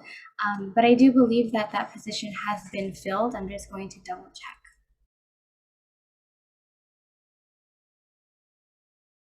Okay. Yeah, if there was a resignation, then I believe we would have to do another appointment at council. Cool. But yeah, just so everyone knows, typically when a counselor resigns from a committee assignment, the chair of that committee reports it to council just so that information is essentially, once the committee chair declares the position vacant, they have to report it to council, and that's when the resignation is final. So now you have that information. There's one vacant seat on the executive committee, and we can bring forward a motion at a future meeting to fill that seat. So thank you, Jess. Okay. We are doing so good for time, and it's making me happy. We'll move on to did I say executive committee? I'm sorry, I meant to say events committee. Please strike that from the minutes. Okay, cool. New business. I'm embarrassed by saying that. Okay, anyway, new business, 8.1. Our first motion is the, under new business, is the administrative assistant hiring committee appointment. And so the motion reads, be it resolved to appoint X to the administrative assistant hiring committee. I will be the mover of this motion. Would someone like to second this motion? Two seconds, Jeremy seconds. Jeremy seconds. Thank you. All right, so as the mover of this motion, I'll speak to it briefly. So we have a hiring committee struck for one of our staff positions, administrative assistant. As some of you might remember from our training, all of our unionized staff positions must be hired by a hiring committee. And the hiring committee consists of 2 employer representatives, so that is us as the employer, and 2 union representatives, which is our staff, our unionized staff. And so as counselors, there are opportunities for you folks to be involved on these hiring committees. And the one that is available here for an opportunity to be involved is administrative assistant hiring committee. We need to fill one seat. The other seat was filled by, I want to say Serena at our last executive committee meeting. But the floor is, the opportunity is there if a counselor is interested. Now I can talk to the process of hiring committees if that's of use to council. Hiring committees, I don't want to say they're a lot of, I don't like to say they're a lot of work because they aren't, but they do require a little bit of your time and a time commitment. Essentially, the hiring committee is in charge of making sure that the job description and the job posting is all good before it goes out. You know, the job posting gets posted online and in a variety of different networks and areas on the internet. The hiring committee reviews resumes, cover letters, does interviews, and inevitably decides on a final candidate. I've been on hiring committees many times, and they're actually really good experience. It's a really good opportunity, and kind of gives you a kind of an inside look onto kind of how these hiring processes work. And for this particular position is for our administrative assistant, and our admin assistants mainly handle the taking of minutes for our council meetings, our committee meetings, and other groups within the SFSS. So at this time, I'll ask, we have one seat. If there's more than one person interested, we'll have to do a mini election, but I'll open the floor for folks who are interested. And I already see ACOM is interested. So we have one person who is interested. Thank you, ACOM. Is there anyone else who is interested? I am required to ask if there are more people who would like to be interested.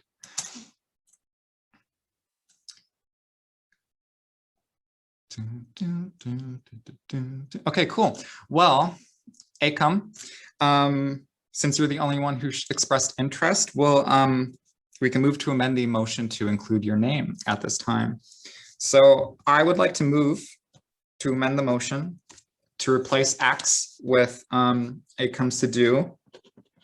Would anyone like to second? BPK can second. Was that BPK that I heard? Yeah. Oh, okay, cool. She seconds. Thank you very much. Any discussion on this amendment to the main motion? I think it's pretty simple. Okay, let's put the motion to a vote. We're replacing X with ACOM. All those in favor, seeking unanimous consent on the motion. If you want to dissent or abstain for whatever reason, please, you know what to do.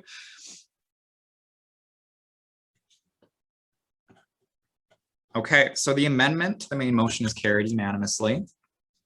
And the main motion now reads, be it resolved to appoint ACOM Sidhu to the Administrative Assistant Hiring Committee. Okay, cool. And in terms of next steps, ACOM, you'll be put into connection with both Serena and the employee reps on that hiring committee, and likely a first meeting of the four of you will be organized. And so you'll be hearing about that very shortly.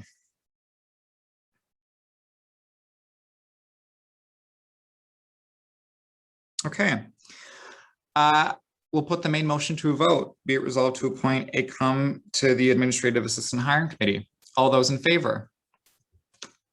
Seeking unanimous consent. Okay, that motion appears to be carried unanimously. Thank you, everyone. Too many documents on the table. Okay. Okay, 8.2. Filing SFSS, GSS, so Simon Fraser Student Society, Graduate Student Society Shared Service Agreement. This was submitted by Corbett Gildersleeve, and there is an attachment that was circulated with the agenda. So I'll read the motion now, but before I do that, I need to drink some water. Thank you very much. Whereas the SFSS and GSS have a shared services agreement since 2012, whereas the agreement had expired and needed to be reviewed, whereas this agreement allows GSS members to access certain services like the legal clinic out on campus and the Women's Center for a fee, whereas the SFSS and GSS have reviewed and updated the new shared services agreement between the two parties. Be it resolved that Council approve SFSS GSS shared services agreement. Be it for draft, be it further resolved that to task SFSS President Gabliosis and the VP Internal and Organizational Development, Corbett Gildersleeve, to sign the agreement on the SFSS's behalf. And lastly, be it further resolved that Council task the Governance Committee with codifying items listed in the agreement in policy and standard operating procedures. Is there a mover for the motion? Corbett moves. Corbett moves the motion. Is there a seconder? Sandra seconds. Sandra seconds. Thank you very much. Corbett, as the mover of the motion, you have the floor to explain the motion. Hi, everyone. So back in middle of spring, we met with the Graduate Student Society to review and update the shared service agreement. The reason behind this is we've had this agreement with GSS as I mentioned, since 2012. However, the number when as part of our agreement with this shared services, when we submit we develop our budget for like the cost of out in campus or legal clinic or whatever, we're supposed to also consult with GSS to let them know that they might have to give us more funding as part of the agreement. Also in that process, there's aspects of consultation, and there's supposed to be some annual meetings or semesterly meetings that weren't necessarily being done consistently, because I don't think a lot of people knew that the agreement even necessarily existed. It was something that was developed and then kind of over time got forgotten about. And so the goal was to meet again, review it, see if there need to be areas need to be updated, like for instance, changing position names or changing who should report to what, or what kind of groups, what kind of communication we should do in the future. And what came out of that was a very good agreement that didn't really change necessarily a lot, but mostly got updated for the present day and the way the GSS is structured and the way the SFS is structured and how we work. And so the reason why I included the additional clause around tasking the governance committee to codify stuff related to what's in the shared agreement is because there's things like a request to have kind of almost like a small communication-based committee that meets once a term to discuss services and such, especially because the SFS now has been adding to their services, especially on the advocacy side of things and equity support side of things, that the GSS in the future might want to financially contribute to, so that their members can access those services.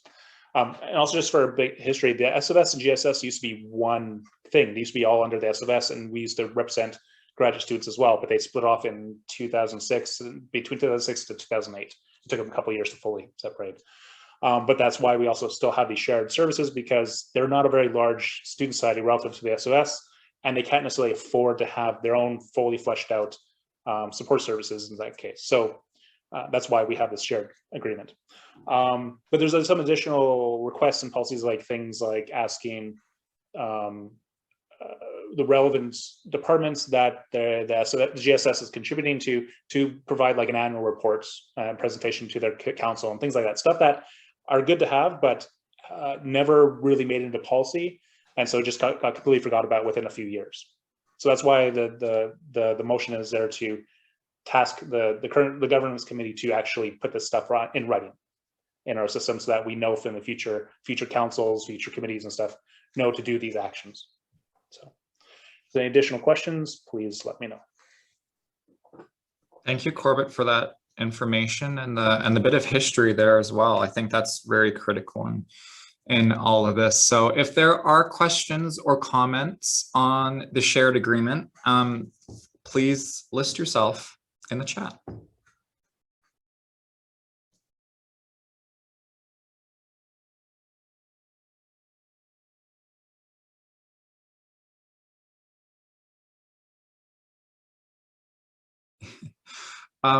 Devin, you're first on the speakers list. Yeah, I just kind of wanted to confirm, and I guess a financial question, maybe this is for Corbett, but do the GSS, does their student fees then go in part to funding these amenities, or I guess more the services? I don't know if that's a basic or stupid question, but no, that's valid. Yeah, in a roundabout way, it does, because graduate students pay fees to SFU, and that SFU transfers that fees to the graduate student side, just like they do for the Simon Fraser Student Society. And the agreement is where they provide, the GSS provides the SFS a certain percentage of the operating costs of the service that the SFS provides. So for on campus or Williams Center, I think it's generally around 50% of programming costs, not staffing costs and other stuff. That's fully on the SFS side. It's just for like, if the SFS is providing, so I should say the Women's Center is a good example, where they have free safe sex supplies or free menstrual supplies or things like that. That is not just an undergraduate student issue or need being filled. So they financially contribute to that with graduate student fees. but it's not like a fixed thing where it's like $1 per graduate student goes to us. It fluctuates a bit, and that's why we have to consult with the GSS ahead of time during the budget, the spring budget development process, to make sure that we're not going to suddenly give them a bill that they can't afford, because we increased our budget for the out on campus or women's center programming significantly without their heads up. Thank you, Corbett, for that explanation. Thank you, Devin, for the question. Any other questions or comments from counselors at this time?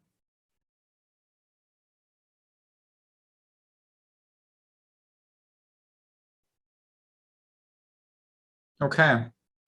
Well, Corbett, thank you for bringing this forward, and I'm really happy to see that this is coming to council and that we're continuing to have the shared agreement with the GSS, and I'll definitely be voting in favor. All right. Seeing that the speakers list is exhausted, we'll put the question to a vote. The main, sorry, y'all, I have so many papers just like lying around. So here's the motion. Be it resolved that council approve the SFSS GSS shared services agreement draft. Be it further resolved that council to task the SFSS president and VP internal and organizational development, Corbett Gildersleeve, to sign the agreement on the SFSS's behalf. Be it further resolved that council task the governance committee with codifying items listed in the agreement in policy and standing operating procedures. All those in favor, seeking unanimous consent based on the discussion.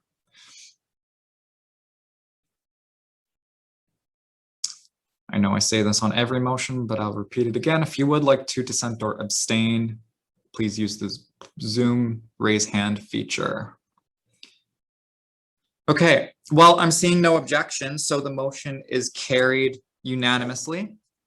And thank you, Corbett, for bringing the motion forward and for the questions, councillors. Our next motion is 8.3. 8.3, protests in Colombia.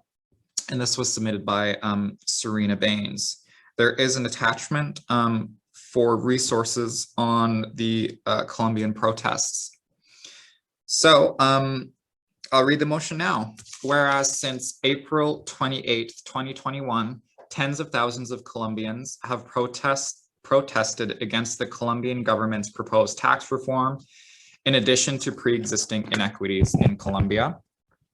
Whereas members of unions, university students, Afro-Colombian, indigenous peoples, teachers, and members of the working class have been at the forefront of these protests.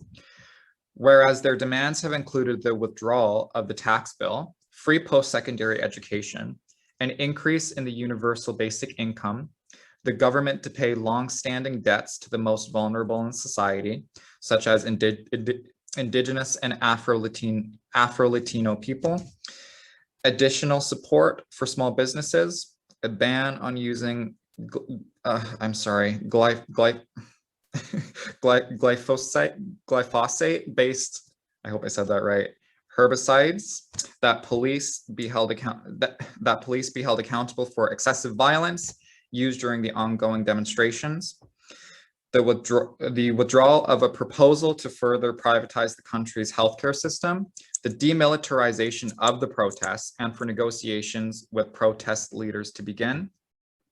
Whereas the Colombian government withdrew their tax reform legislation and has offered university students a semester of free tuition. Whereas these wins have come at the cost of the deaths, injury, and disappearances of hundreds of Colombians at the hands of police.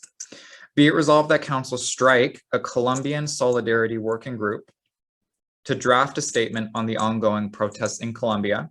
Be it further resolved to appoint Serena Baines and Sarah Aristizabal, I hope I did that right, as co-chairs of the Colombian Solidarity Working Group, and that the co-chairs coordinate the membership of the working group. And lastly, be it further resolved that this working group prioritize the voices of Colombian students at SFU, and that the working group actively invites Colombian students to participate in the working group and actively consults with Colombian student groups rather, before bringing a draft statement back to council for approval. Is there a mover for the motion? Serena? Serena moves. Is there a seconder? Jeremy seconds. Jeremy seconds. Thank you. Serena, as the mover of the motion, you have the floor. Thanks, Gabe. And just in case I forget to say this later, I'm not Colombian. The purpose of me being on the working group is to prioritize Colombian voices and other Latinx folks. That's just as a form of support, not to take a leading role. But I'll read a summary of the events, and I can answer any questions that y'all folks have afterwards. So since April 28th, a series of protests have occurred in Colombia. These protests are in response to a tax bill proposed by the government of Colombia. The tax reform would apply a value-added tax on foods, utilities, wages, pensions, and other basic necessities, which would disproportionately impact the working class. Although the tax bill sparked the protests, outrage has been building for years. The killing of social and environmental leaders, corruption, lack of support for a peace treaty, economic policies that favor the rich and punish the poor, mass displacement of people from their homes, a ban on forced coca eradication, privatization of healthcare, earlier tax increases, and a lack of support from the government during this pandemic.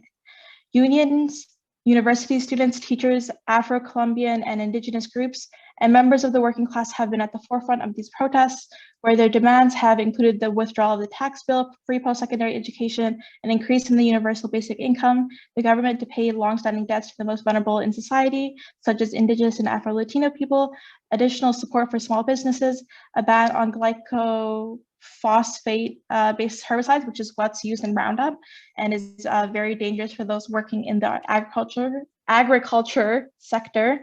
That police be held accountable for excessive violence used in the ongoing demonstrations, the withdrawal of a proposal to further privatize the country's healthcare system, the demilitarization of the protests, and negotiations with the protest leaders to begin.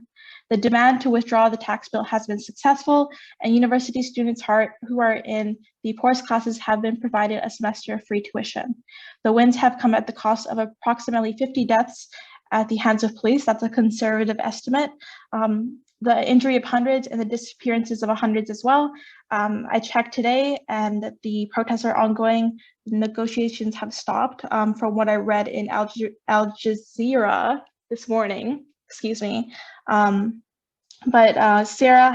I wanted to thank Sarah for her labor. She put together the resources list that you all were provided. I understand that this conversation may be triggering to some folks, and that resource list includes crisis line numbers in Colombia, Canada, and internationally as well. I also want to recognize that I've reached out to the Association for Latin American Students, and they said that they'd be willing to support a statement if they agree with it, and that they'll look into providing students for our working group. I've also reached out to Ruben from GSS, who is Colombian as well, and he has stated that he's willing to join the working group as well. Thank you. Again, I was speaking and muted. Thank you, Serena, very much for both you and Sarah for bringing the motion forward. Sarah, would you like to speak to the motion next if you're comfortable? It's totally fine if you want to wait a little bit, but the floor is yours if you want it.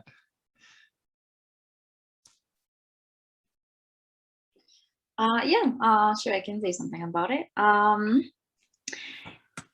Well, first I would like to thank Serena for bringing this to council. It means a lot.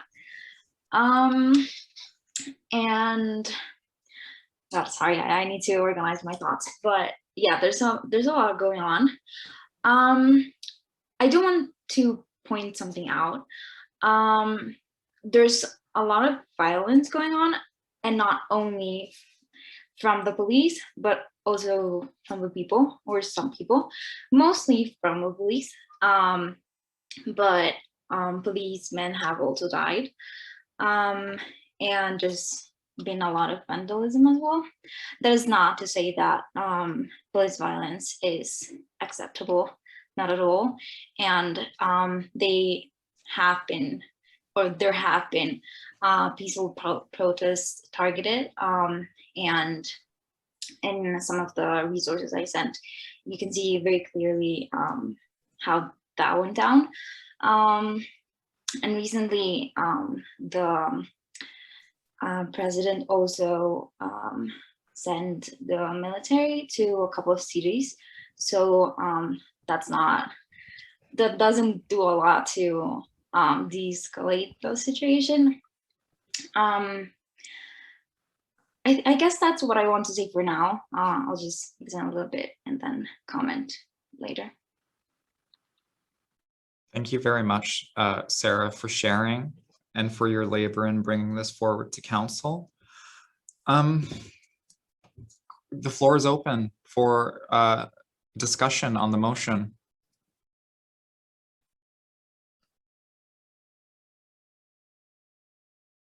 Marie, you have the floor.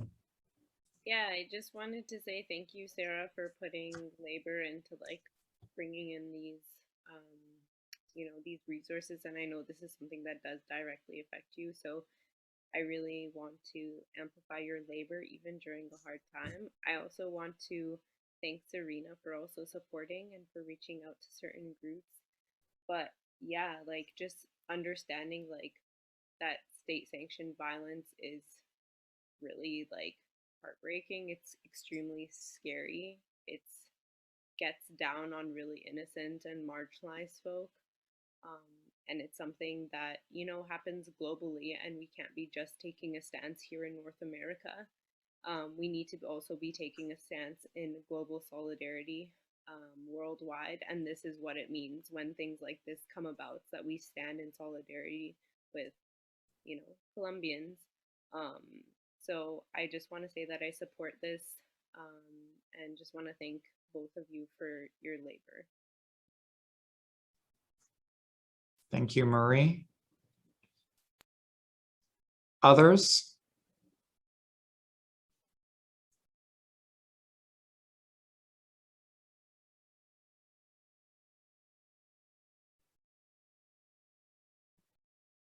There are no other questions or comments on the motion?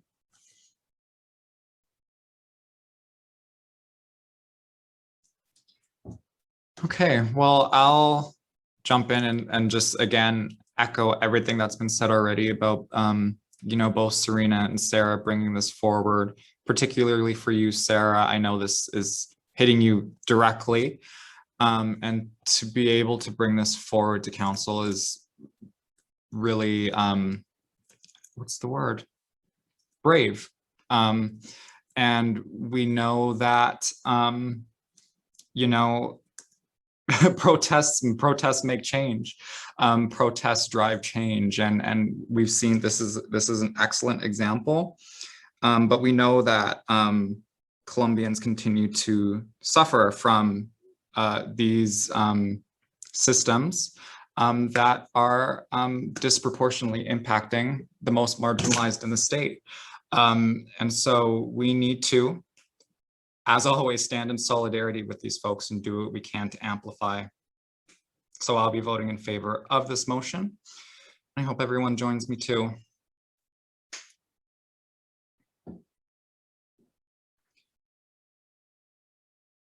Okay. I don't know, Serena or Sarah, did you have any last thoughts before we put the question to a vote? Just that if people are interested in joining the working group, feel free to send me a message. Discord, email, Facebook, whatever works for you. And I'll add you to it along with the other Latinx folks that we're going to try to include.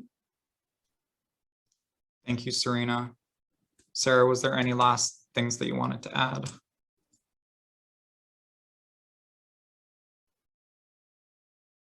Okay, cool. Thank you. Thank you again. Okay, we'll put the question to a vote. and I'll read the motion one more time. Be it resolved that council strike a Colombian Solidarity Working Group to draft a statement on the ongoing protests in Colombia. Be it further resolved to appoint Serena Baines and Sarah Aristizabal as co-chairs of the Colombian Solidarity Working Group, and that the co-chairs coordinate the membership of the working group.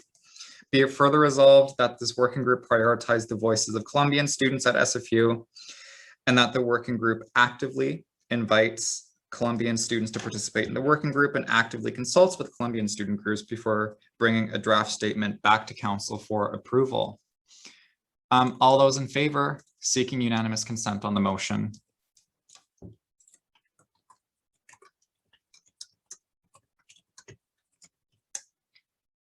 Okay, the motion is carried by unanimous approval of council.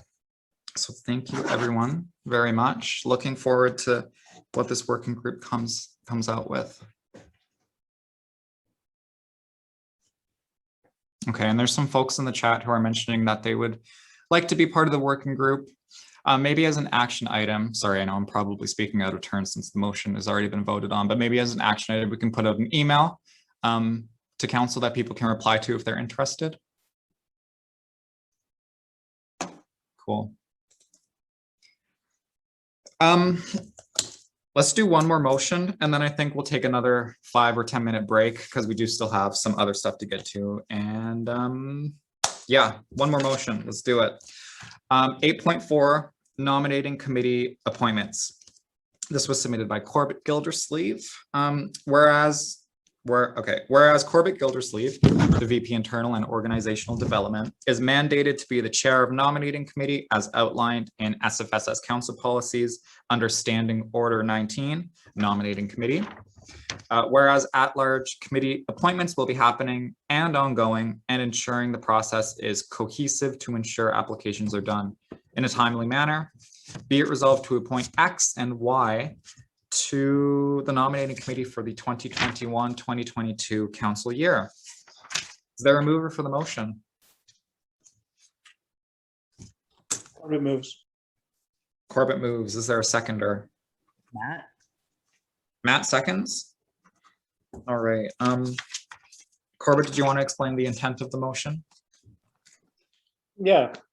Basically, the nominating committee supports council in trying to make sure that things like the student large election, the appointments for student larges is done fairly straightforwardly, efficiently, so that we don't have to have it all like us literally having students come here and motivate in front of the committee or the council and then try to appoint everyone. It would be not a good use of our time. And so I am, as a VP Internal, I'm the chair of this committee, but I need help. I need a few, I think there's there's a couple of spaces on it. And it's not generally there's a total of 3 people on the committee. It's not necessarily a lot of work, but it can be more like, especially usually at the start of each term, we'll have student larges that can't make the new times, or they're no longer be a student or whatever. They usually have to resign from the committee. So we're just here to help that process get going, get checked every term. And if halfway through a term, the committee loses a couple of people, we're there to help that committee get their seats filled again. So basically just need a couple people to help with that throughout the year. Thank you, Corbett, for explaining the purpose of nominating committee. Are there any questions, before I actually put out calls for nominations, are there any questions on the purpose of nominating committee? Jeremy, I have a feeling that was a motivation to be on the committee, right? Okay, cool. Sounds good. Okay, well, in that case, we'll do a bit of a, I'll ask for folks who are interested in being on the committee. You can either put your own name forward or nominate someone else if you so choose. We have 2 vacant seats. If there are more than 2, we'll have to, again, as we've done at previous meetings, do a bit of a mini vote to see, straw poll as they call it, to see which 2 folks would end up moving forward. But at this time, I'll put my first call out for nominations. It looks like Matt has put his name forward. So Matt is the first name forward. Jeremy is the second name forward, as is being put in the chat. So that was my first call for nominations. Is there, I'm putting out a second call for nominations.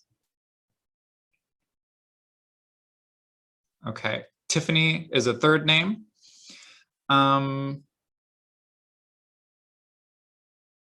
Okay, third call for nominations. Okay, nice. So I'm closing nominations at this time. So it looks like there were 2 seats to be filled, and we have 3 names put forward. So at this time, I guess we'll be doing a bit of a mini vote here. Nominees, you have, each of you will have 60 seconds at the most. You don't have to use all of that, but to explain why you want to be on nominating committee. Sell us on why you think you're the best candidate. Okay, we'll go in the order of the nominations, the order in which we received the nominations. And so Matt Provost, you're the first one up. Oh my God. What an honor to put my name forward for this committee.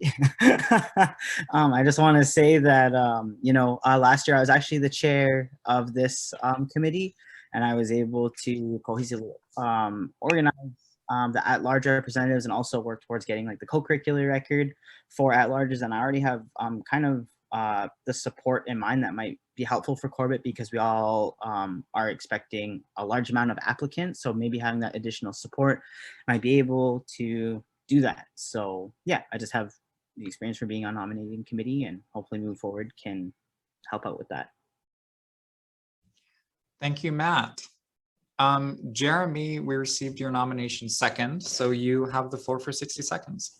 Yeah, so I really like talking and meeting new people, so I feel like it would be a really fun thing to do to get to know all of the applicants for the at-large, as well as being able to support Corbett with the large amount of applicants coming in. Sounds like something that would be really fun to do, as well as learn and become more part of the council.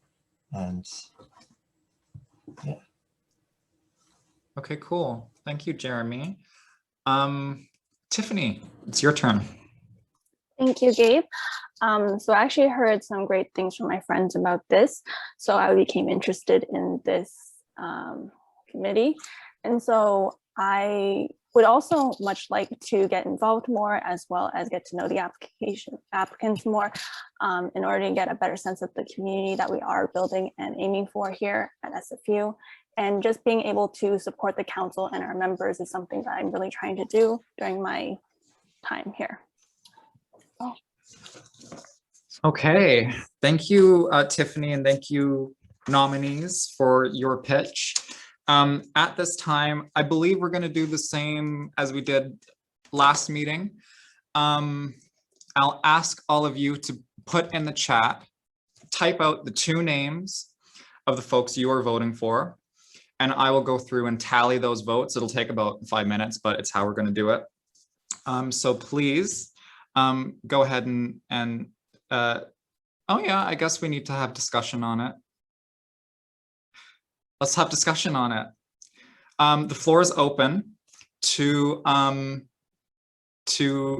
why council thinks who's their best candidate. Sorry, Abby, I'm going to circle back to you because I have to give councillors priority. Jeremy, I guess you can go first if you're speaking in favor of someone else. I wanted to ask a question to Corbett, if you'd be willing to amend the motion possibly to include one more person in it so that we could all go into it, if that's possible. So my understanding is that to expand the committee, we would need a policy amendment. Because the committee composition is codified in our policies. However, that being said, anyone can participate in the nominating committee they can attend meetings, participate in meetings, have speaking rights, just as if they were a member of the committee. They just won't have voting rights, but they can still put forward their opinions, help out, and help with the work. Cool. Marie.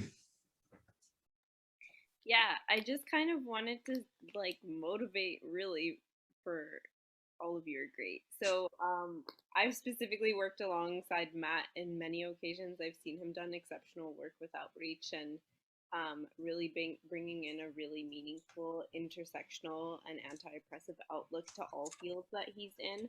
I really do believe that he has a really special outlook, and I think that should be considered. I haven't specifically worked with either Tiffany or Jeremy. However, both of you have really showed through that both of you can, you know, bring in both like an intersectional outlook as well. So I'm gonna have a hard time, but yeah, just say that. Thank you, Marie. Next is, who is next? Jess. Yeah, I'm just going to add on to Marie's comments.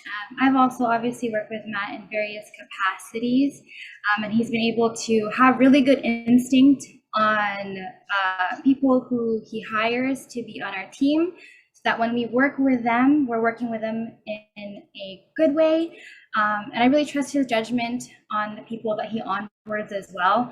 As for Jeremy and Tiffany, I know that Tiffany, I worked with you in previous capacities. Jeremy, I know that you're super eager, and both of you are super eager. So I do wish you luck as well for these elections. Thank you, Jess.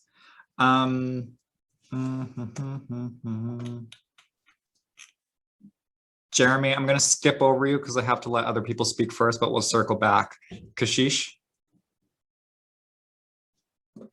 I think Katana was before me. Maybe I'm wrong. Oh, I think Kirtana retracted. Okay, sorry. I just wanted to speak in favor of Jeremy. I've known him since before SFU, so I can vouch for him. He is a very positive person, and he is a great director. So if you were voting for Jeremy, it will not go to waste. Thank you. Corbett. Hi, everyone. Excuse me, sorry. Obviously, I've worked with Matt since last year, and I'm really happy to be working with him this year in any role he's in. I've also worked with Tiffany last term with, she helped with our board management portal search process. She was the only counselor in the working group, and she did a great job. I haven't worked with Jeremy yet, but I respect everyone's motivations to support you. So if you win, I'm looking forward to working with you. Yeah, so I just want to say this is actually kind of like a good challenge for us because everyone is really good and good candidates. All right, Jeremy and then Abby. You're muted, Jeremy. Thank you. I was wondering if I could retract my nomination just because I think it would be really great to have members of both genders, multiple genders, to be a part of the hiring committee. So because I feel like Matt would be so good on it as well too, I think it would be good to have Corbett, Matt, and Tiffany. Okay, so that's you officially retracting your nomination? Yes. Well, that can make this go by easier too. Okay. Well, in that case, Matt and Tiffany win the election by acclamation. Abby, did you still want to say something? Sure. I guess I was just going to preach for Tiffany. I worked with Tiffany on a couple of events. I know we did a pet social for the SFSS events, and she did a great job. And now she's won. So good job, Tiffany. I'm sure she'll do a good job again. Okay. Okay. Jeremy, you should still come to the meetings though. Okay, cool. So in that case, the The rules have it. Matt and Tiffany have won the nominating committee election by acclamation. We're going to move to actually amend the motion to include these names. So I would like to move to amend the motion to read or to strike X and Y with Matt Provost and Tiffany Liu. Is there a seconder? Sandra seconds. Sandra seconds. Thank you. We'll put the amendment to a vote unless there's any discussion. I don't anticipate there will be, but congratulations to you both. Yeah, we'll put the question to a vote. All those in favor, seeking unanimous consent, we're voting on the amendment. All right, the amendment appears to have carried unanimously. And we'll move back to the main motion, which now reads, be it resolved to appoint Matt Provost and Tiffany Liu to the nominating committee for the 2021-2022 council year. We'll put this question to a vote too, anticipating no discussion on the motion. All those in favor of the main motion, seeking unanimous consent. Okay, the motion is carried as amended unanimously. Congratulations to you both. And Corbett, you now have an action item, link with Matt, Tiffany, and Jeremy for the next meeting, whenever you call nominating committee for. Will do, thank you. Okay, so we're doing good on time. So if we take a break, say come back at 7:30, we'll resume with the rest of our agenda.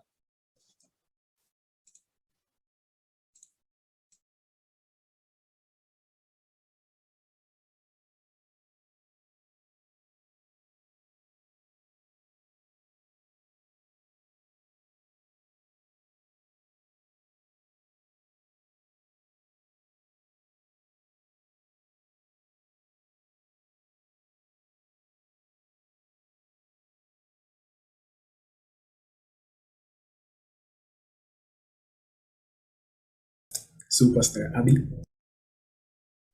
Bro, goddamn invader, eh?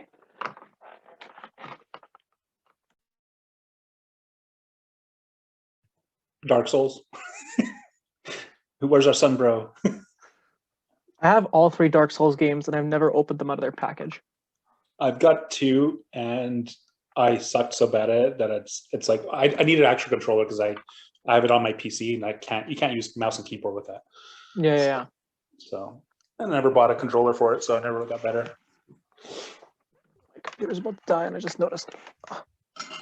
Is Dark Souls harder than Sekiro?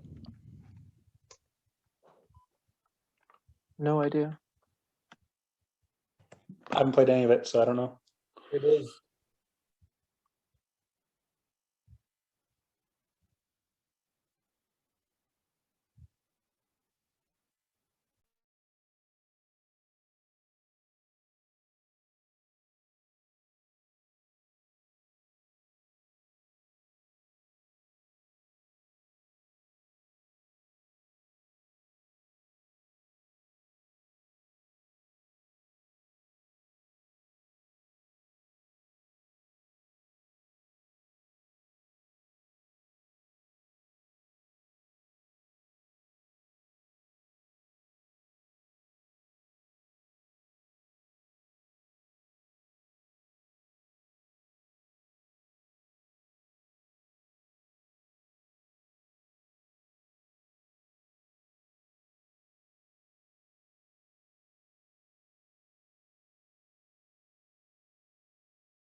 Okay, folks, it's 7:30. Let's resume. Everyone's either able to turn their cameras on or indicate to me that they're back.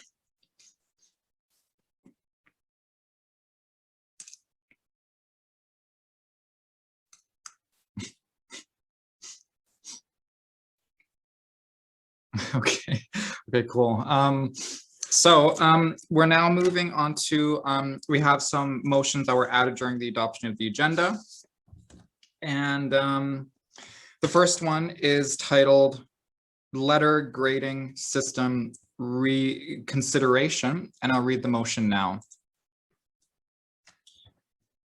Whereas percentages are a common grading scheme standard across North American post-secondary institutions, whereas using letter grades causes transfer and post-grad students' grades to be elevated at the floor of the letter grade range when applying to external institutions.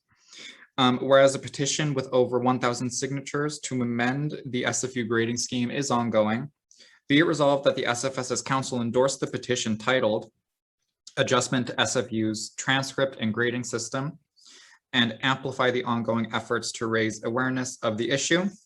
Be it further resolved that the SFSS Council work with students on the SFU Senate to move toward more common grading schemes such as those at other North American post-secondary institutions.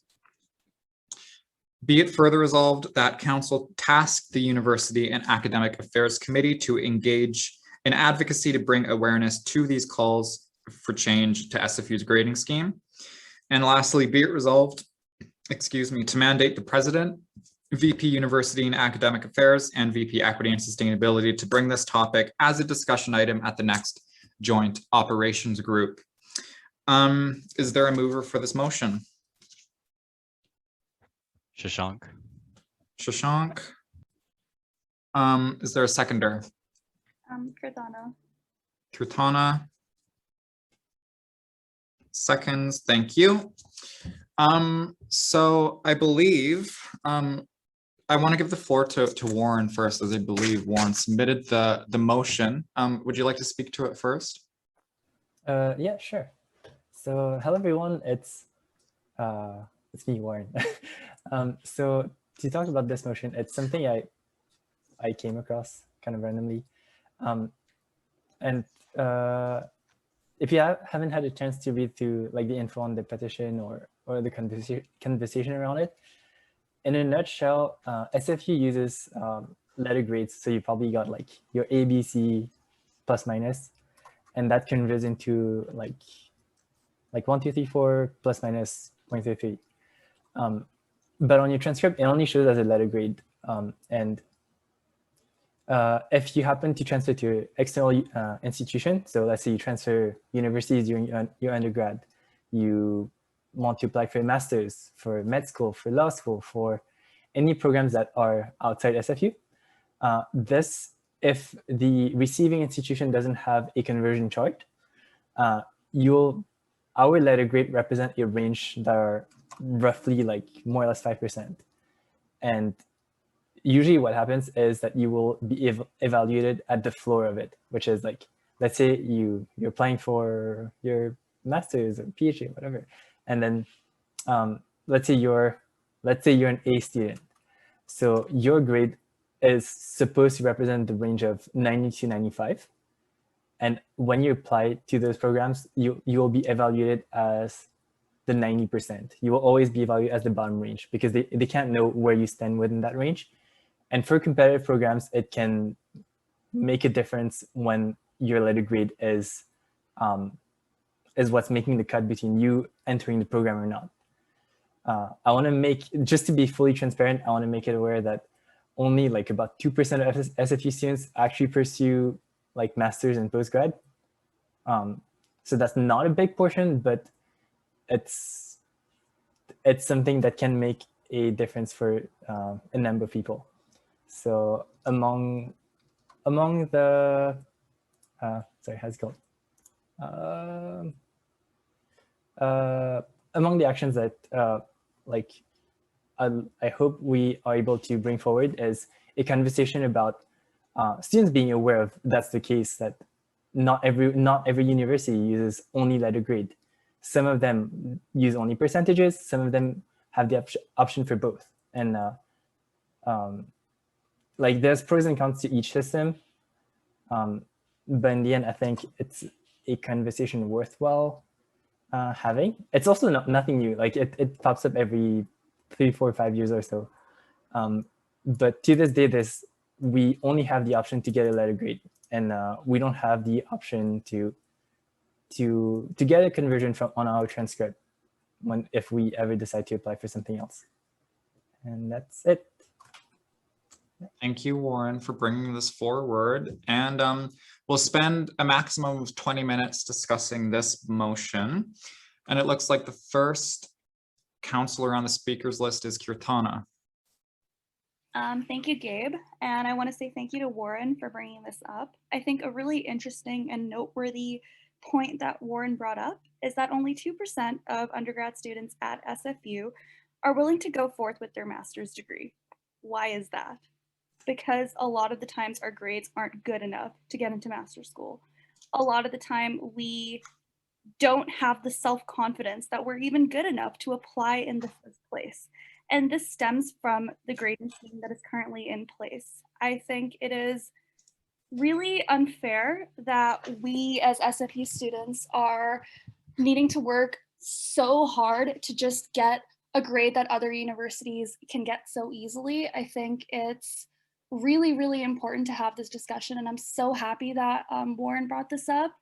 Apart from that, I just do want to say that having this change in place is going to motivate students to want to do better in class, to want to study harder, to want to get better grades, because they know that it is in their reach. It's possible. I can speak for myself. I'm doing a joint major in communication and business, and BD courses are hard. And I'm sure for other courses, for other majors, it's just as hard. And for classes that are curved, for us to be able to get like an A+, it's practically impossible, especially in BD. So for other arts classes, I feel like, how do you write a paper that well for you to get like a 96, 97? Like there has to be subjectivity in grading schemes. I'm rambling, but that's all I have to say. I wholeheartedly support this this motion, and I really hope that it passes unanimously. Thank you. Thank you, Kirtana. Charlotte, you're next on the speakers list.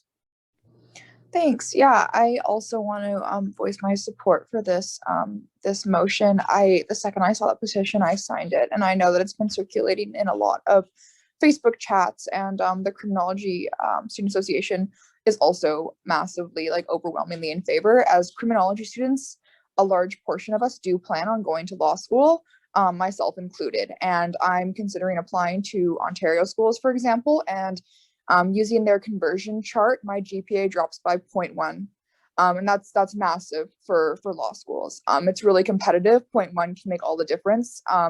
So it is really important, I think, that we have these percentages. And I was told at some point by a previous an SFU alum who got into a law school that you can, like, go around and request, like, for each class to have your percentage show, but that's exhausting. That's like 120 units worth of classes. I don't actually know if that's true. I've never looked into it myself, but they said that was what they did to apply to UBC because they use a percentage based scale. So I definitely agree that I think SFU is significantly more competitive than some other universities. I mean, my friends who go to U of V, their A+, I believe, is a 90.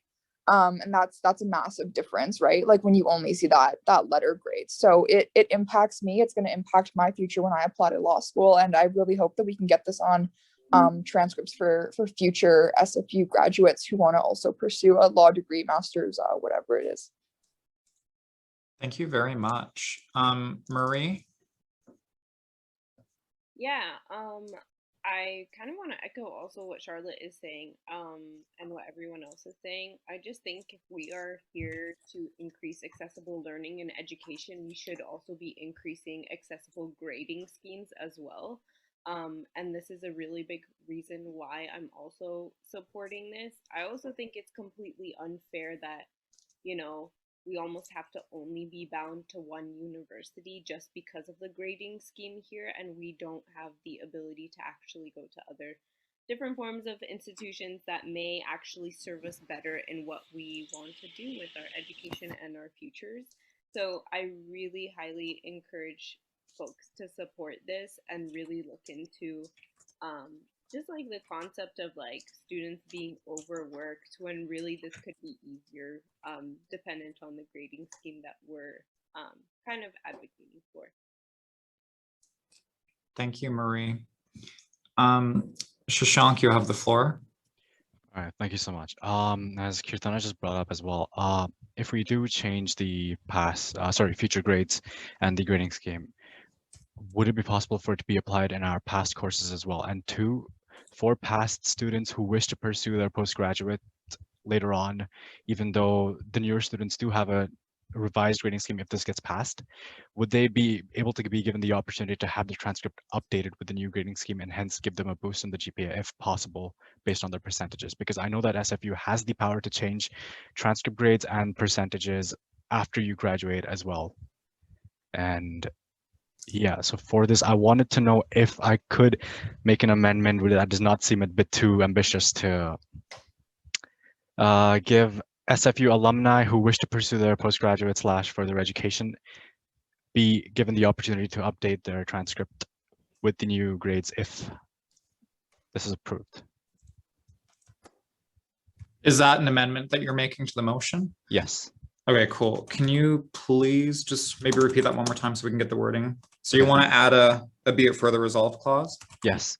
Be it further resolved that SFU alumni who plan on pursuing further education, such as postgraduate / PhD or whatever, they be given the opportunity to get their transcripts from SFU updated with the new grading scheme if this is passed. Okay, have their transcripts updated if this grading scheme. And the second beat for the result is that past courses that present students have taken also be updated if this gets passed with the new grading scheme. Cool. Yes, I got that.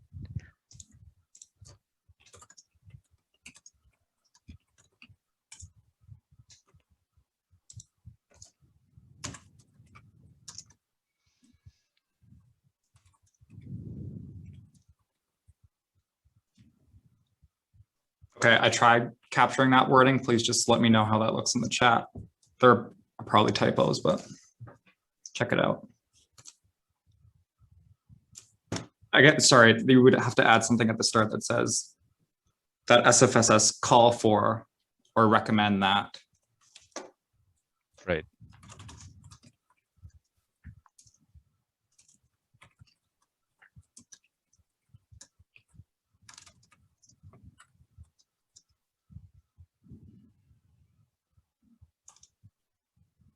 Be it further resolved that the SFSS call for the university.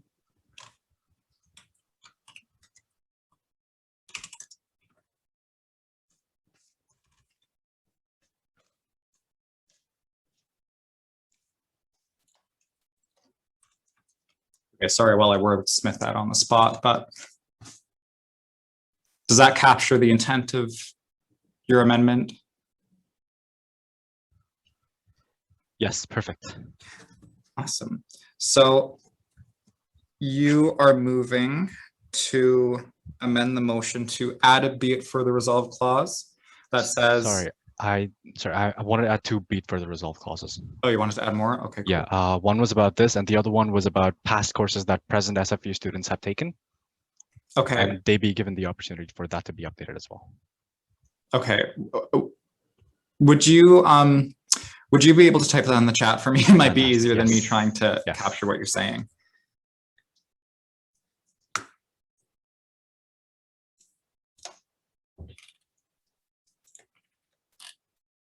Okay, and you know what? Maybe in the meantime, while you're doing that, we can keep going down the speakers list, if that's okay.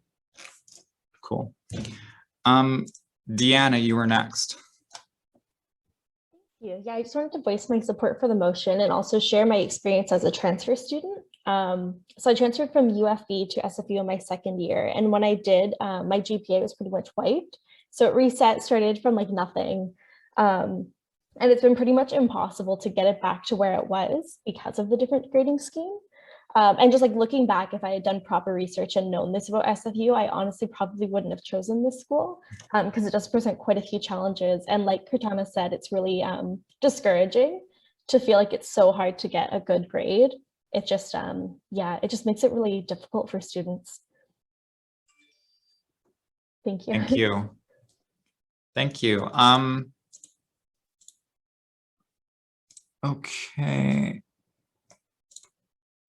Sorry, my web browser froze with the speakers. Devin, sorry, who's next? Kashish was before Deanna if they hadn't retracted.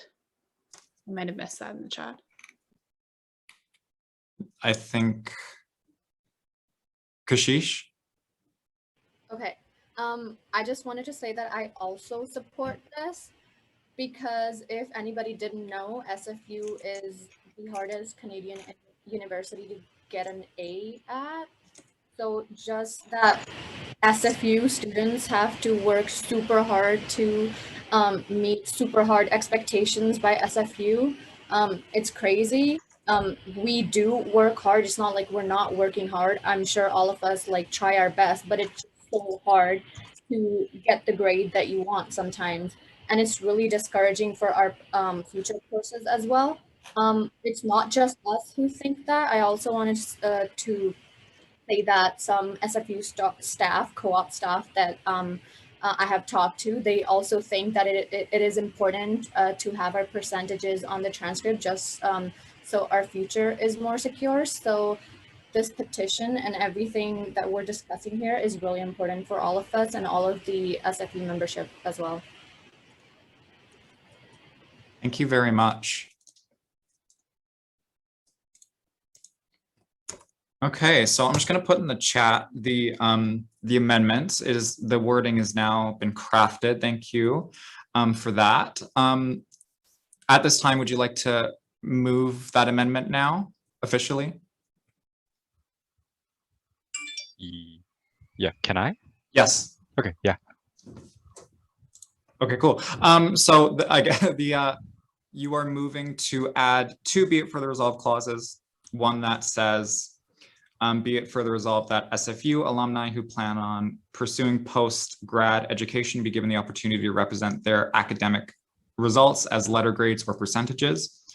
Be it further resolved that that present SFU students who wish to get their past grades updated with the new grading scheme may do so if they wish. So that has been moved. Is there a seconder? Seconds. Warren seconds.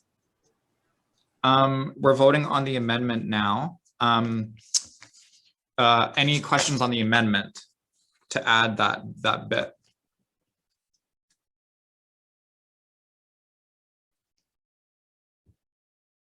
Okay, cool. So we'll put the amendment to a vote.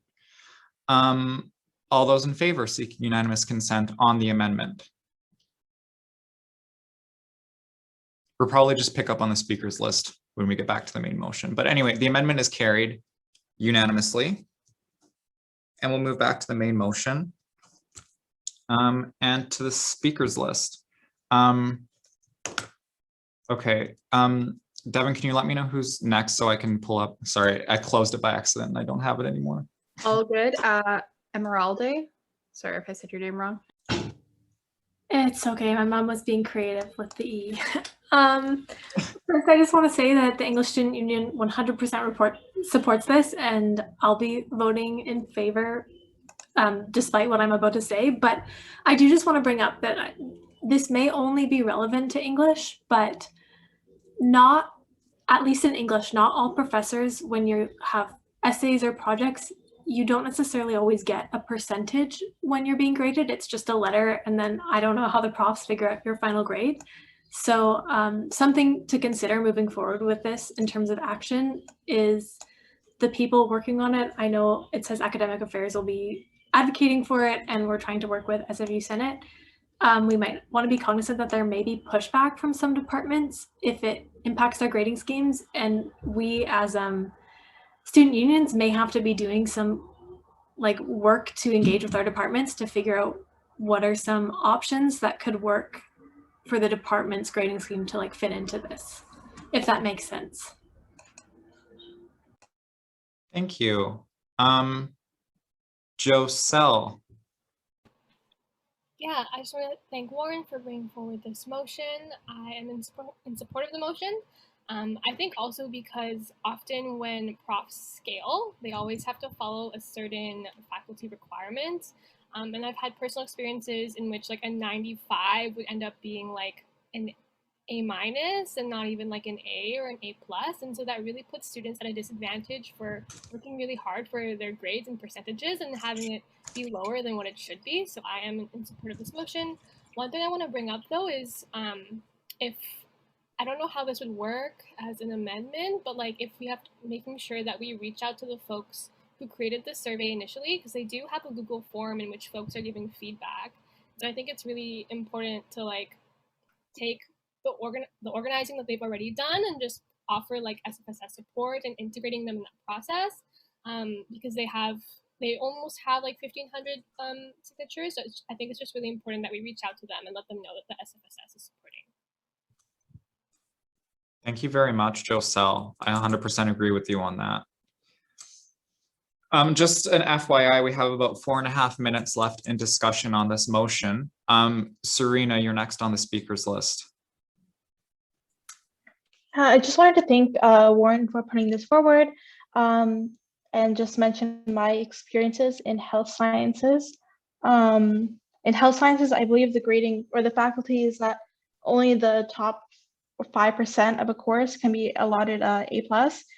So I've been in cases where like the class has 10 students in it because it's the special topics, and say I'm awful at final exams. So I bombed a final exam.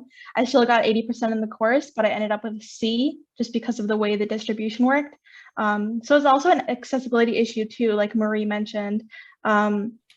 It's really unfair for students who don't do well on large like assignments that are worth a large percentage of someone's grade, people in courses with a small amount of people. I've also been in the case where like I've been in a BD class and they said, oh, like the grades are too high, we're gonna scale everyone down. So I got like an 88 in a course and I ended up with like a B-, I think. So yeah, it's really unfair. So I definitely support this motion. I've also been in touch with the folks who started the petition, and they definitely support us bringing this forward and supporting it to Senate. I've been updating them during this conversation as well. So yeah, thank you. Cool, thank you, Serena. I'm noticing in the chat that the names of the people who created the petition were noted. So I just want to say that on the record and give them a huge shout out. Kelsey Tham, I hope I'm saying that right, and Veronica Wong. So big shout out to them for starting this in the first place. Deanna, you have a direct response. I just wanted to say, I feel like we probably know this, but the scaling down of grades happens at all universities too. I remember my physics class at UFB was like, everyone did so good, so he made the exams harder, and everybody's percentages ended up getting them a lower grade. So it's not just like an SFU specific problem, but it is a problem. And I think it's something that we should still include. Yeah. Kirtana, you have a direct response. Yeah, thank you, Gabe. Just something that Deanna said kind of sparked a thought for me. And as a representative of the International Student Advocacy Group, I just want to remind everyone present in this meeting that most international students in SFU go through FIC, that's Fraser International College, and they require a certain GPA to be able to transfer into SFU. And forgive me if this is controversial, but in my opinion, FIC is a money-making scheme. And the fact that this grading scheme that SFU has, sorry, I got a little lost. I lost my trail of thought, but the grading scheme that we have right now disproportionately affects international students, and it makes it harder and harder for us to get into SFU. And it just feels like we're investing so much of money to be stuck in an institution that is FIC without ever getting our degree or diploma. I know so many friends of mine that are brilliant, intelligent, smart people that have so much to offer. They could be on so many clubs, they could be on so many internships, they could be doing so much, but they're stuck studying daily for a GPA they're never gonna get. So yeah, that's all I just wanted to say. Okay, thank you, Kirtana. Warren has a direct response. After that, Kayla can you have the speakers list, but after that, we will be moving to a vote on the motion. So Warren. Yeah, I just wanted to add a small point just to like kind of theme a bit the expectation of what we're trying to achieve here. I guess the main goal here is to get the option to have both the letter grade and the percentages. Scaling will always happen at any university because of how courses are. It's also not consistent between programs, professors, semesters. So scaling will most probably not change, but the goal is to have the percentage option for people who like, sorry, the person who just spoke right before, to have the option of transferring, to have, as someone who also went to FIC, I had friends who had trouble like getting out of FIC, and having that letter grade percentage, grade kind of forces them that when they try to apply to elsewhere, maybe not SFU, they get scaled down to the 5% of their letter grade. And if you need to transfer into a university and the differences between like a big 5% can decide if you can transfer in or out of SFU or any other universities. Yeah. But just to reiterate, curving is probably not going to change, FYI. Thanks, Warren. And Kayla, you have the last word.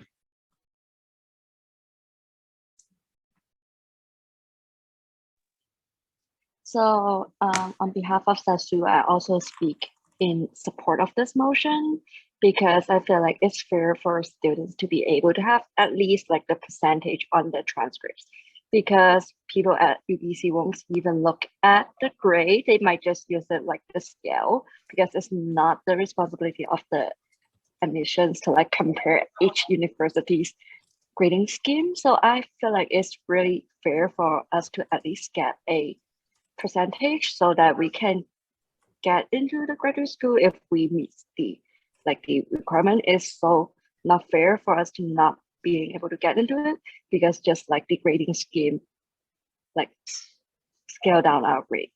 So I'm just speaking in support of this. Thank you, Kayla.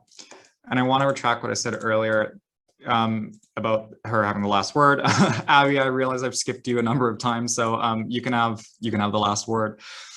Yay, thank you.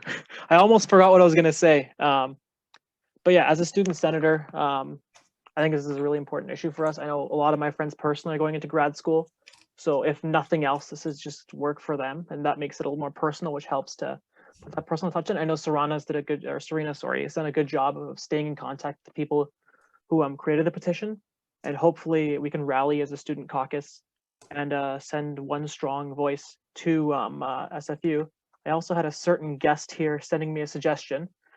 He suggested I can't do this because I'm not a counselor, but he suggested a clause, a be it further resolved clause, that the SFSS work with student senators and other supportive senators to advocate for this proposal to be passed at Senate. Obviously, I'm not a counselor, I can't pass that or anything. But I don't know. Yeah, the motion already contains a clause that says that we work with student senators. Okay, well, I would advise the guests to have heard that the first time. Thank you. Okay, well, thank you for putting the suggestion forward anyway.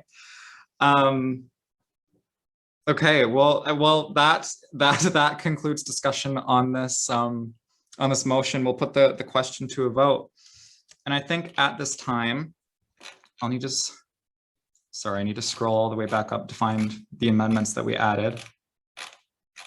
My computer's being slightly slow, so apologies for that.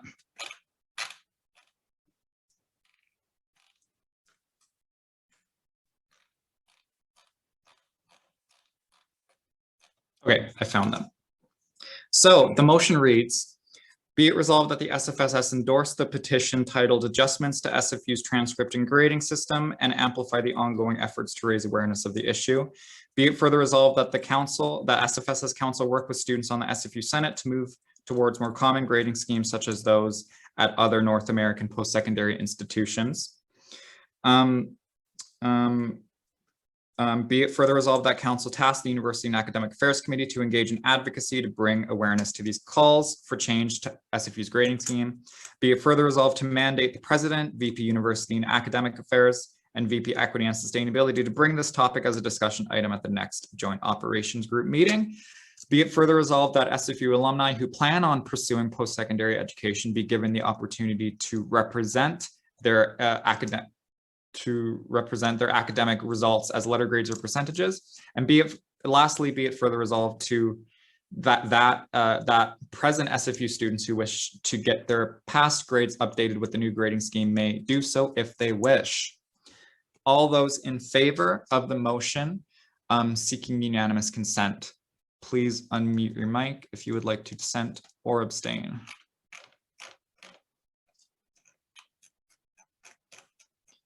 All right, I'm seeing no objections to the motion, so it is carried unanimously. Thank you, everyone. Okay, we have next. Sorry, could I just make a quick comment about listing just before we go forward, or is that out of order? I wanted to make sure everyone was aware that not to raise their hands, but to put list in the chat. Me and Gabe have an ongoing list of the listings. Please don't list yourself more than once. We will hopefully get to you, but if you put yourself multiple times, it just kind of messes with the order for me. So that'd be great. If you think that I missed you, please message me. You can even just do it through Zoom, and I will add you and go back and find it. There's a lot that goes on in the chat. Other thing being, if you feel comfortable, it'd be great if people could put their pronouns beside their name. It just helps with making sure that we are giving you the proper pronouns and respect that you deserve. So that'd be great. Thanks, everyone. Thank you very much, Madam Vice Chair. That's really helpful. Okay, cool. We have one more motion today to consider and then a discussion item after that. So it is Equity and Sustainability Committee appointment. And let me find the motion. Whereas on May 19th, if someone is able to copy and paste this into the chat, that'd be great. Whereas on May 19th, 2021, Council appointed members to its committees. Whereas the VP Internal and Organizational Development misinterpreted the member composition for Equity and Sustainability, resulting in one less seat being filled. Whereas the seat is dedicated to one executive officer, whereas VP University and Academic Affairs, Serena Baines was the sole executive officer to apply for the committee. Be it resolved that Council appoint VP University and Academic Affairs, Serena Baines, to the Equity and Sustainability Committee. Do I have a mover for the motion? Corbett moves. Corbett moves. Is there a seconder? Jeremy seconds. I heard Jeremy first. Thank you. And Corbett, if you want to take 30 seconds to explain the motion. Yeah, basically, as all the whereas clause say, I made a mistake. And Serena should have been appointed to the committee at the last meeting because I misinterpreted the policy, the language in the policy. So that's it. Okay, thank you, Corbett. Are there any questions on the motion? I guess it's just fixing an error. It's all good, all good. Okay, well, we'll put the question to a vote at this time if there are no questions. Be it resolved that the Council appoint VP University and Academic Affairs, Serena Baines to the Equity and Sustainability Committee. All those in favor seeking unanimous consent.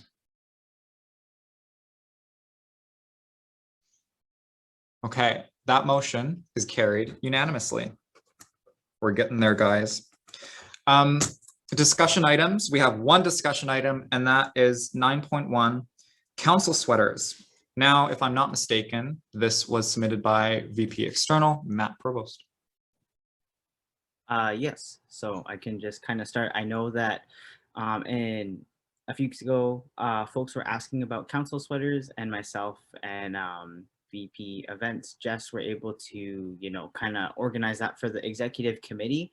And I know that council is, you know, there's more council members, but I think it would be beneficial if that's what folks were interested in, you know, to have a discussion about it and see, like, I think we would be able to get like a bulk amount of sweaters for everybody, for current council members. And we just have to organize in terms of like, if that's something that folks wanted, definitely get some quotes, and then definitely look at, you know, probably fill out like, I would probably get everyone to fill out jot forms with your size, and then probably send out some stuff for like colors and things like that. And it wouldn't have like specific information, but it would just have the SFSS logo and then like council.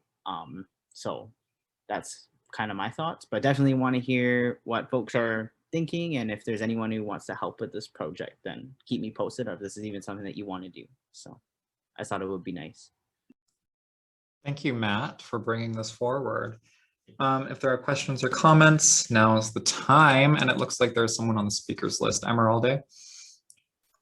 Hi, so I'm just an alternate here today, but I had a conversation with Liz, our usual council rep, about this. And we just had a couple questions / concerns.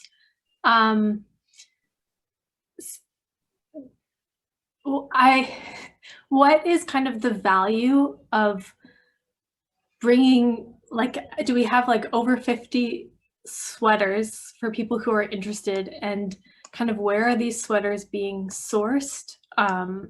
We talked about how if it is like a really like a small local business, supporting that with like really strong ethical and environmental standards, that would be great.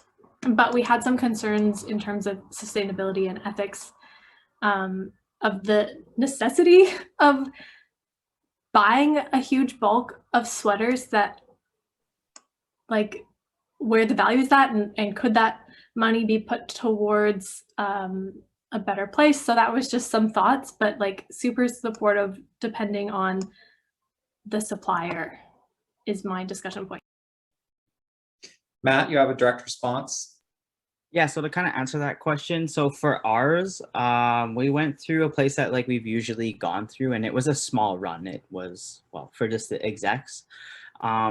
And so there's this other place here that's local in Vancouver, and they actually work with universities like already. They work with the SFU bookstore, they work with UBC, and Jess actually found this spot, and we were in discussion with them, and they do large like bulk orders that would be more cost effective, and definitely can look into, you know, they're local. I can look into their sustainability, and then if there's something else in that regard, like definitely I'm very mindful of that as well. And I think just for, you know, in terms of like, I guess for like just showing like appreciation for counselors and like the work that folks are doing, I think that's just like something that would be nice, especially as like the first year that we're able to do this and to be able to work together on this level. I just think that's like a good way to recognize counselors, to be able to have that sort of thing, since we aren't able to necessarily, you know, go to conferences or like go out and have like, you know, in-person meetings or go to retreats or do things in person, like events. Like hopefully we can do that in the fall. Like that's definitely what's planned, but things change and we know that. So I think moving forward, just in terms of just making sure that council is like appreciated on that level, I guess. Thank you, Matt. Devin, you're next on the speakers list. Yeah, I guess kind of following up on that point, I was wondering if counselors would be responsible for paying for their sweater, and in that way I kind of have concerns on accessibility, or if this money is coming from SFSS, and if it is, where is it coming from in the SFSS, and what fund is it coming from? So yeah, if anyone has any insight. Corbett? Yeah, thank you for that question. From a financial perspective, it's this kind of thing comes out of our communications department's budget. They have a specific line item for branded materials or branded merchandise. It is also used for, you know, if we want to buy tablecloths with the SFS branded logo on it, or swag that we give out to students and club days and other kinds of things. So this is just where tradition would come from. Thank you, Corbett. Corbett, you were on the speakers list prior. Did you want to say something else? No, that was basically what I was going to talk about, was the financial side of things. Okay. Okay, is that it for, Jess? I think one of the concerns that people have been raising is if they're out of province, out of the country, and if they're international students, would we pay for shipping? Would they get reimbursed? I think that's like a lot of cost logistics that we still have to figure out as well. But yeah, excited for you if you vote on this to have like sweaters. I think they're really cute. So. Thank you, Jess. Chloe. Hi, yeah, so I was just gonna say, personally, I don't really feel comfortable taking money like that could be spent on like all SFSS members to just spend on the council. Although like I love the idea of getting sweaters, I think that is like a really cute idea. I just think that like if we are using money, like, you know, I think it should be reflect like the whole student body rather than just like the council. But then I also feel like, you know, asking us to pay out of like paying it out of our own pockets, that does, I think Devin mentioned some like, you know, that may not be like, not everyone may be able to do that. So then some people may feel like not being able to, you know, have a sweater. So I just think those are some things to like be considered as well.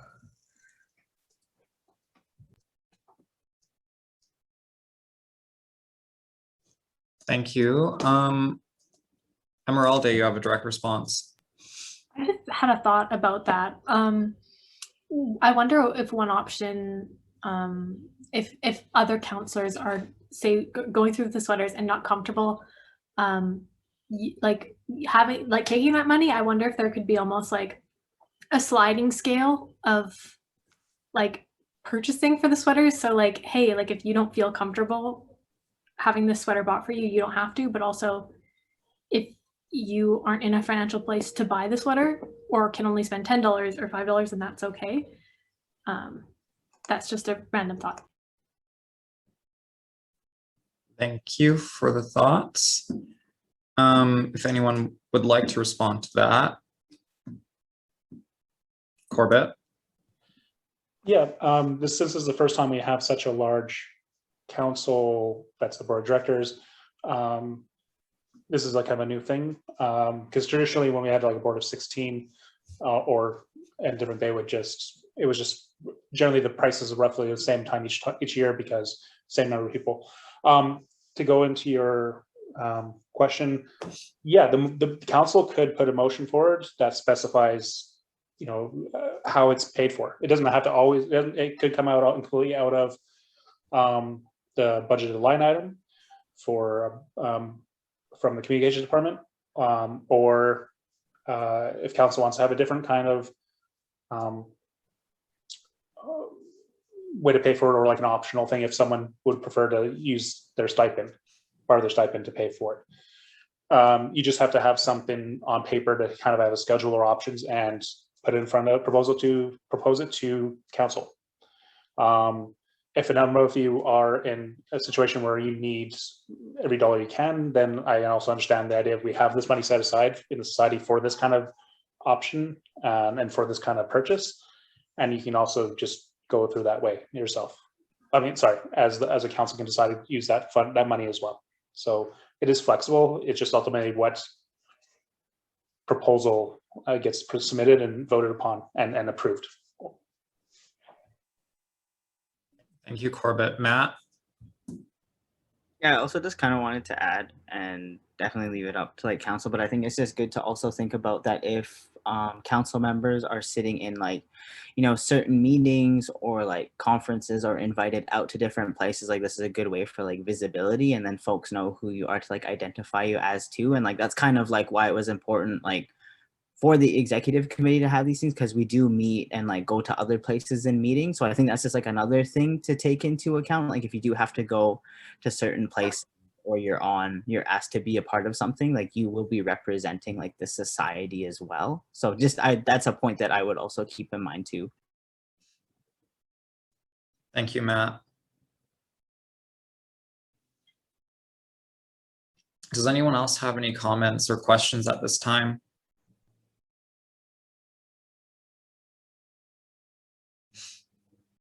So my question is for you, Matt, is the intent to bring forward I guess a proposal with council, now that we have some council feedback, bring it to a future meeting? I just typed direct response, but I will direct respond. Oh, sorry. I didn't. I think, yeah, no, definitely. And if any counselors want to kind of hop on this, like definitely myself. And then I know Jess wanted to help with this, so we can kind of go over how we did our briefing note, and then we can also look at some other options if we find that like the place that we're looking at isn't suitable or doesn't, like, you know, we can make it as inclusive as possible and have some different options. And hopefully for next council meeting, we'll have like a brief and different, you know, just all that information to be compiled then. Okay, thank you, Matt. Well, given that, I guess we'll wait and see then. So thank you, Matt, for bringing this forward. And yeah, if anyone wants to work with Matt on this, you can reach out to him. Thank you, everyone, for the discussion. Yeah, his email's there in the chat, vpexternal@sfss.ca. Okay, we're in the home stretch. Item number 10, notice of motion. So just as a bit of a by way of policy, the way this is a policy amendment that is being brought forward by a councillor, Corbett. Policy amendments require 2 weeks notice before actually being voted on. So when we say notice of motion here, this is us or the author of the motion saying, I'm going to bring this forward in 2 weeks. So I'll read it now. The notice of motion is, whereas the 2020 referendum history report shows a different wording for the Space Expansion Fund compared to what is listed on our Finance Policies 12. Whereas there were changes to the Space Expansion Fund's purpose in 2001 and 2010. Whereas we have sought legal advice on the wording of the referendums to develop updated policy. Be it resolved that Council amend Finance Policy 12, Space Expansion Fund as presented. And so we will be considering this as a council in 2 weeks' time. This is for your consideration. And Corbett, I'm not sure if it was actually sent out with the agenda, so if we can double check that happened, and if it wasn't, then we send it out to council as soon as possible. Yeah, I just double checked. It wasn't in the agenda list. I will send it out. And I also put in a work order for this to go up as well. So make sure it goes up quickly. Thank you. All right. At this time, we have guest 30-minute Q&A. If there are any guests here with us tonight, there's an opportunity for you to ask questions. I see Abby smiling. If there are questions or comments, if there are questions, now is your opportunity. I'll sit here for 10 seconds and wait.